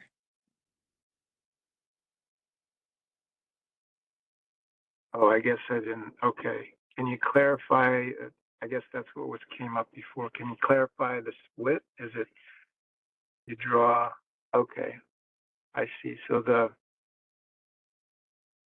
there's like 4 parcels. 2 Yeah. are adjacent to Pilani Highway and 2 are Mauka. The ones on the Makai side, the department is suggesting as small town center, and the 2 Mauka as residential. Okay. So I guess same question. So light industrial has to change twice, right? So half of the parcel will have to be changed residential, half to small town center. So isn't that also a land use emission pathway? So I think what we've heard from like Mr. Lake, Mr. Chipchase, and to some extent Mr. Hopper, is that light industrial zoning allows for apartment and mixed commercial uses, which if you look at the community plan, land use designation description for small town center, allows for that same mix of uses.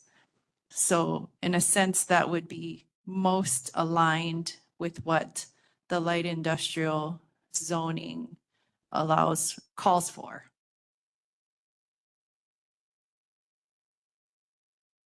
Or a half of the recommended change by Yes, the county, yes. and the other half.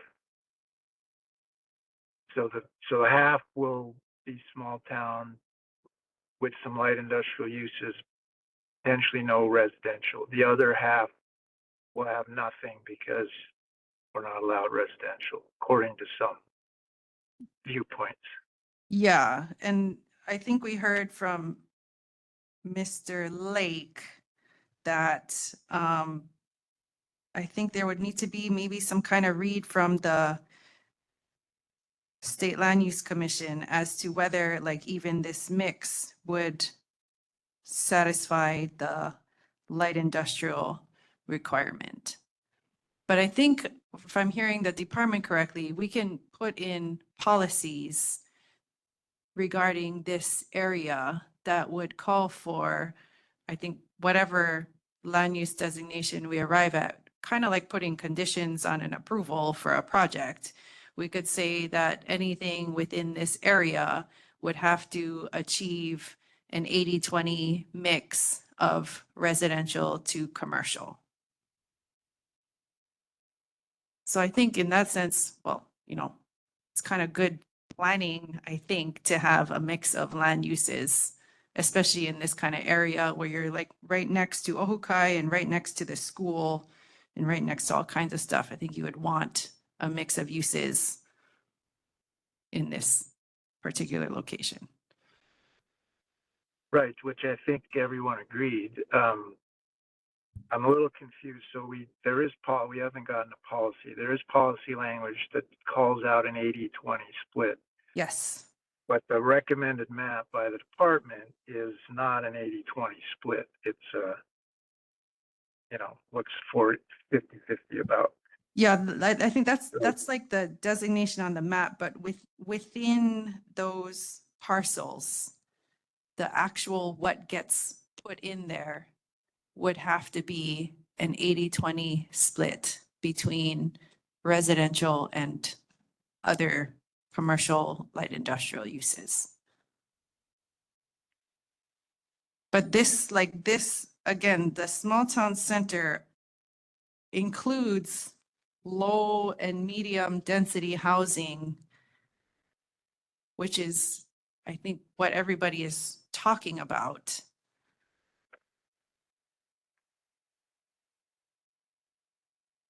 So Chair, would they be able to have like a florist down below and a house up above or a unit? I think And it's so. not what everybody kind of wanted. I think so. Yes. So, Yes. yeah, and if we try to do it residential, we can't, there's a stipulation already. There's a lawsuit involved. So we can't do that, but we'll have nothing. But a small town center, and we can make policy, it says 82, so we can make 80% housing. Wouldn't that be the best for everybody? Would seem like it.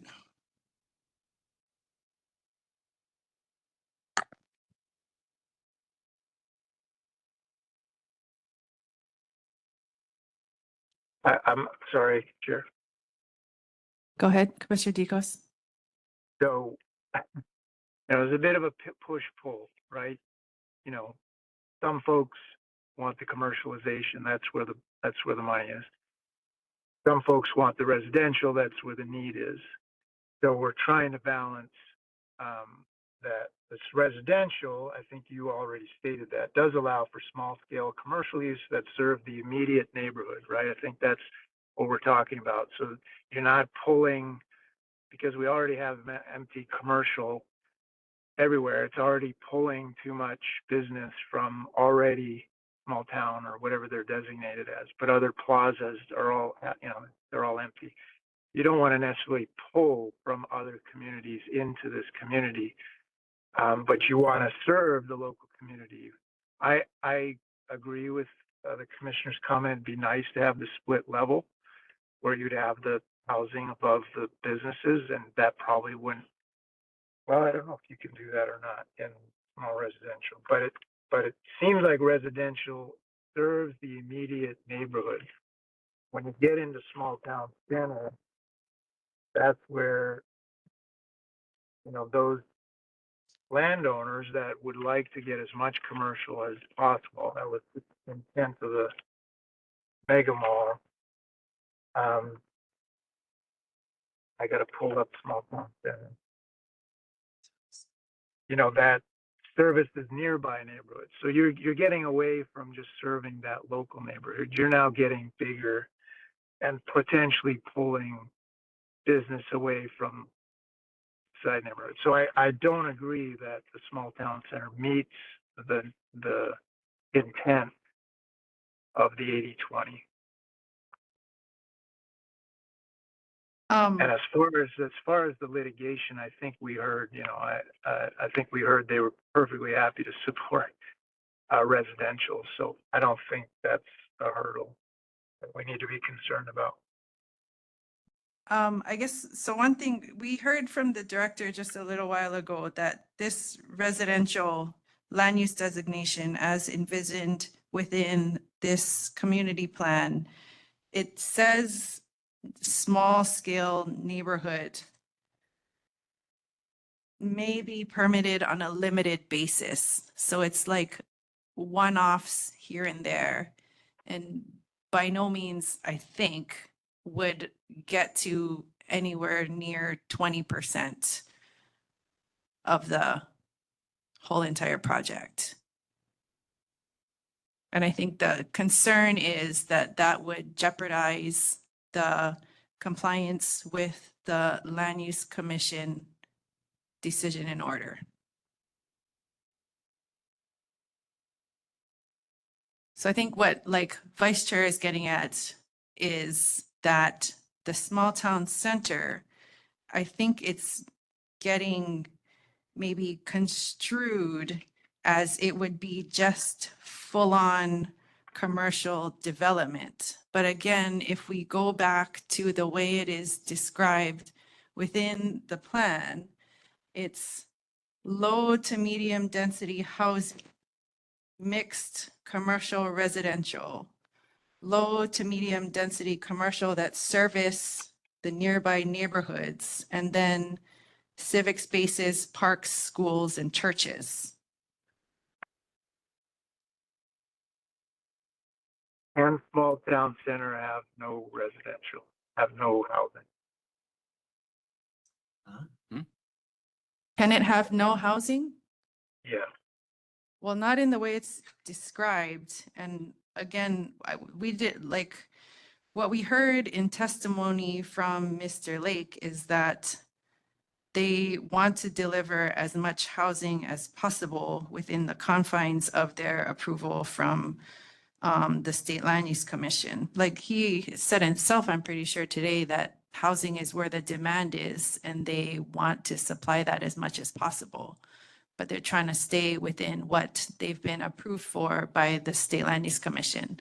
So I think putting it all together, the compromise, and I think the way to make everybody happy is through the small town center, because that enables low and medium density housing and mixed commercial residential. So where you have like a business on the bottom and residential above it, which we have in Kihei already, right down on the Poa. And that's kind of how our small town neighborhoods used to be all over the place. And then we put in policies that enforce this 80-20 ratio. Yeah, I think, so my understanding of small town center, you can have these appropriate uses, they list 4. Yes. But low to medium density commercial centers could be the entire spot as well. Well, they And have you're to saying, service the nearby neighborhoods, so I think you would need to have nearby neighborhoods. well, there are nearby neighborhoods. So Well, you wouldn't have to build them, they're already there. So, but you're saying through policy, you could protect from that from happening, right? correct. You're saying, and I guess my next question would be, how legally binding, you know, again, this is the developer, as you stated, wants to do 80%. Whether that's true or not, we hear a lot of what they're planning to do and what they end up doing is very different. If you're saying we can establish policy to hold them to 80%, and that is binding by law, hey, I'm all for it. I think that protects what the community has been asking for, 80% residential. So yeah, if there's a way to protect it, I'm all for that. Okay. Sounds good. Thank you. Yes, I believe we can make policies to enforce that. For sure.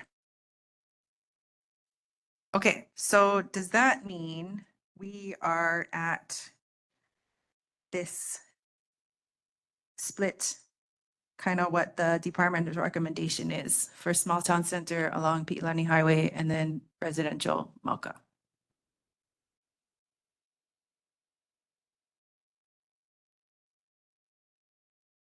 Is that all in problem? That's on Promenade, yes. I'm looking at the department's memo from September 23rd, that's the picture. Or So the is thing. Maui gonna be the same stipulation from the, Oh, sorry, I meant the 2 Mauka parcels okay. within the 4. gotcha, okay. Yes. Perfect. That makes sense. Commissioner Ward. Thank you, Chair. So my perspective, I like the split that the department is recommending. But listening to Corp Counsel, it doesn't seem like that would be an appropriate step. So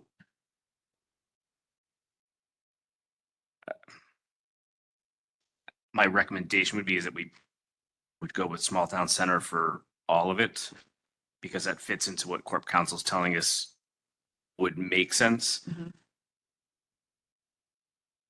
But I struggle because I feel it's not representing somewhat what the community is saying. So I'm struggling in my head on how do we balance that out so that we're supporting what the community is saying that they want, but from a designation perspective, we're not delaying things and making things more complicated. So Mhm. I'm battling that with my head, but Sure. Can we put in policies to that end? Director? Yeah, I think the language in the policy, I gotta get back to it. Hold on. The language in the policy is, it was right here. As it's written right now, the 3 parcels shall be mixed use pursuant to the STC definition and shall not. It's 3.5.8 on page 93. Yeah, so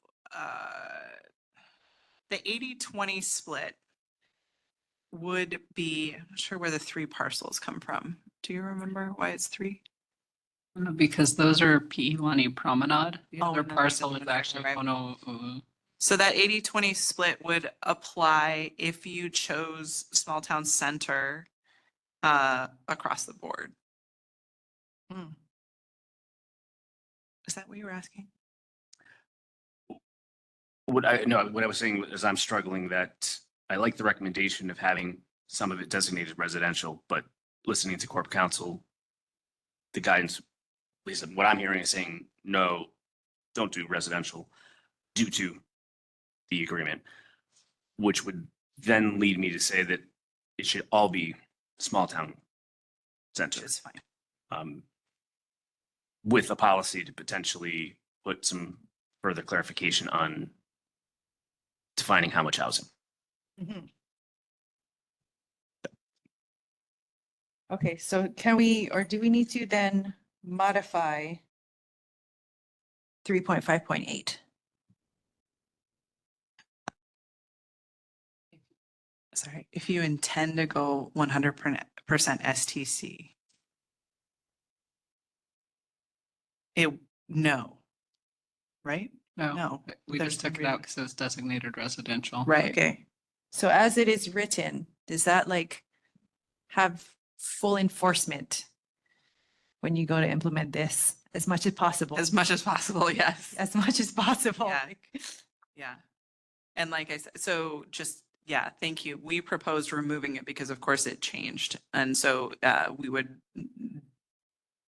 not recommend removing it if you chose to go back to STC. Okay. Okay, so in designating all 4 of these parcels as small town center, we keep in 3.5.8, but say the 4 parcels instead of the 3. And I guess you're changing everything from shall to must across the board. I think so.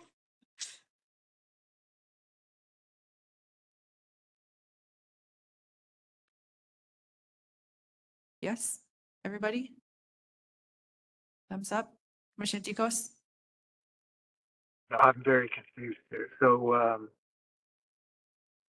what are we designating all small town center?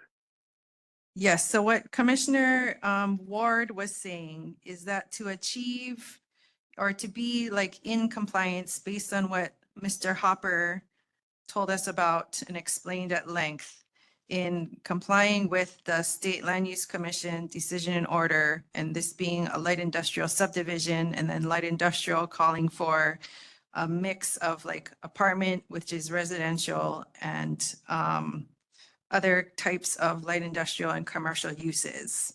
And then putting this all as small town center, which allows for housing and mixed use and commercial, then they're all in alignment. And then to enforce this 80-20 residential commercial ratio that everybody, I think, is all in agreement with, we keep in this policy 3.5.8, but have it refer to the 4 parcels that are within this area. And the area you're referring to is Pi'ilani Promenade? Correct. Yes.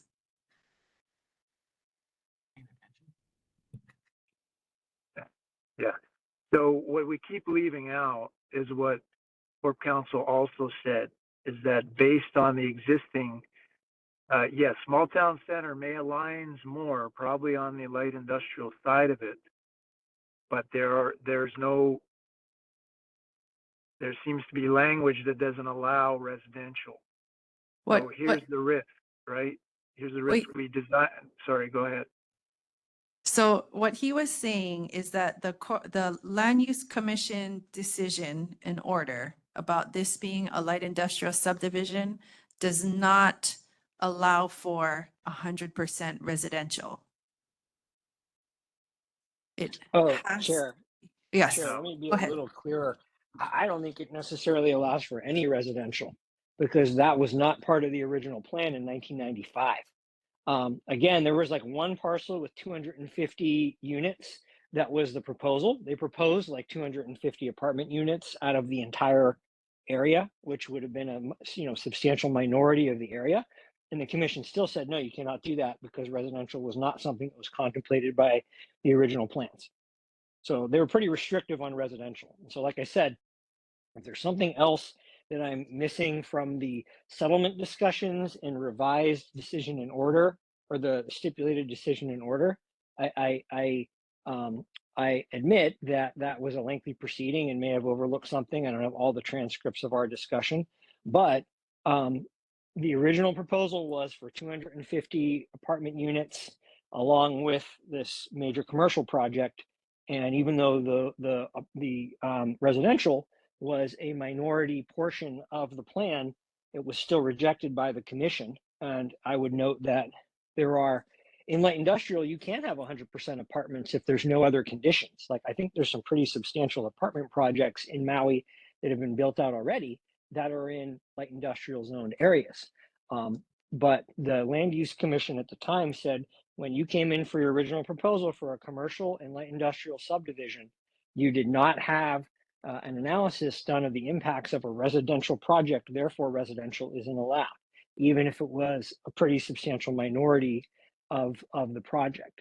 That's what was proposed along with the large commercial project, and that was rejected along with the large commercial project. Sorry. So, Thank you. To clarify.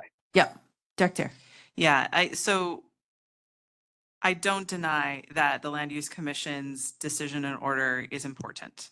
However, Mr. Hopper said something earlier about planning for the future, and that is literally what this plan is supposed to do, is to plan for the future. We're not beholden to that order.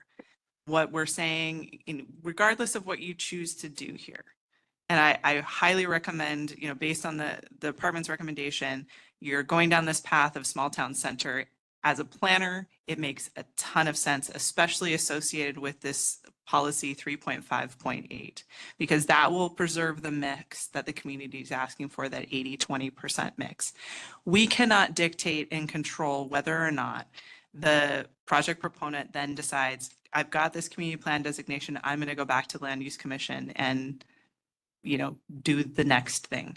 We got to think about our lane here, and our lane here is this community plan, and it's up to the commission to decide what the best expression of the community's vision is in this moment.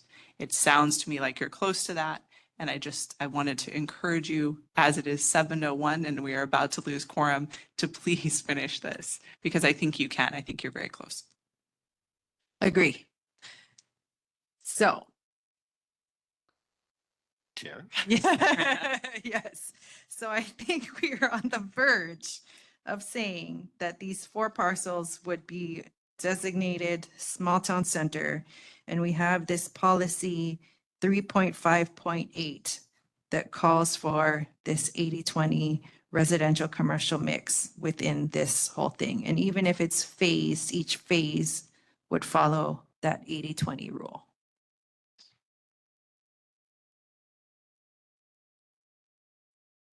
Great. Commissioner Dicos.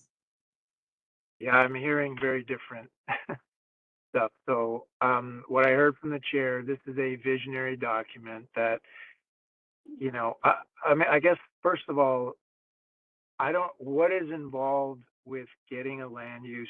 I mean, is this a 10-year process that clearly the community has spoken? They don't want this to be light industrial. Mhm. They want it to be residential, but they Mhm. would like the 80-20 because that was Mhm. also in there. So Mhm. that's what the community wants. That clearly suggests, well, the best thing would be a land use change. But we seem to think that a land use change, we cannot do that. I don't know what's involved, but it seems like it's just too heavy a lift. But I just heard the director say, don't be so restricted by the land use designation. This is a planning document. Things change. They only happen every 20 years. So don't be so caught up in the land use if that's what the community wants. Is the land use change just an impossibility? We just don't want to go down that road. Okay, so stepping back a couple bits. So the goal is 80-20 residential commercial split in this area. Maximize the amount of housing that goes in, but still have this mixed use action that allows for the grocery stores, the corner shops, the services, the schools, the neighborhood parks, everything you would want in a well-planned community. Do we agree that that is the overall goal? Yes? Okay, so thumbs up. So based on the designations that are laid out in the community plan, the one that most enables that mix to be achieved is the small town center. And there's been people who have said, oh, but that's going to enable them to make it 100% commercial thing, which we don't want. And nobody has said they wanted that. Even the representative said they're not going for that. And so we have this policy that we can put in on the side that says, these are small town center. Acknowledging these are small town center, they must be built out with that 80-20 split of residential to commercial or other uses. And maybe we can even put that in here in that it's 80% residential and 20% everything else that's allowed within small town center.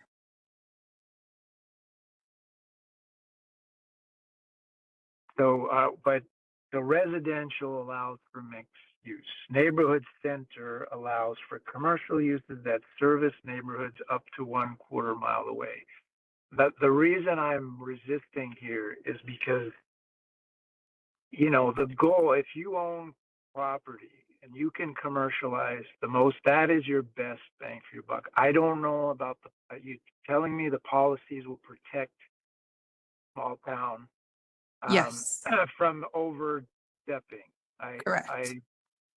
So I'm a the little director, nervous about going there because there are other designations, because we clearly want this to be light on the commercial side. That's why there is residential. That's why there's neighborhood center. So I know the developer and the attorney for the developer insist that the only possible direction we can go in is small town center. The planning department even recommended a split. So I'm a little hesitant to hand over the entire thing as small town center when we know this whole parcel run by the same landowner. It can't be a mega mall, but it can be as close as you can get commercially to that.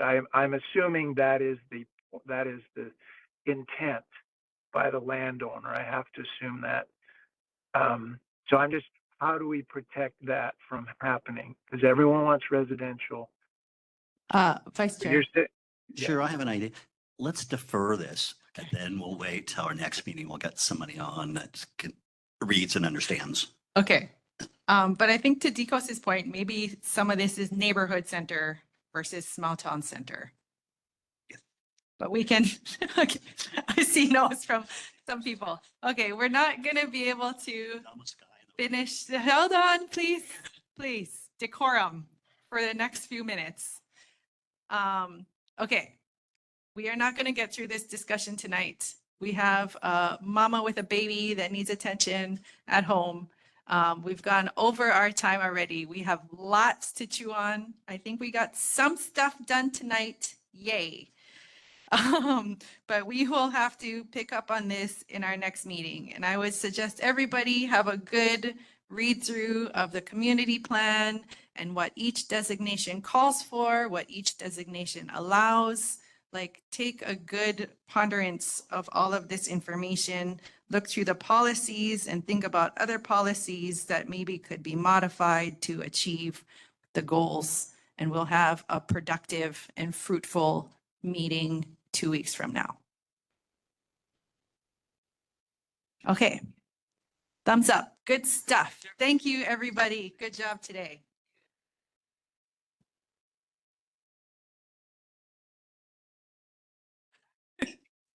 Get me warmed up.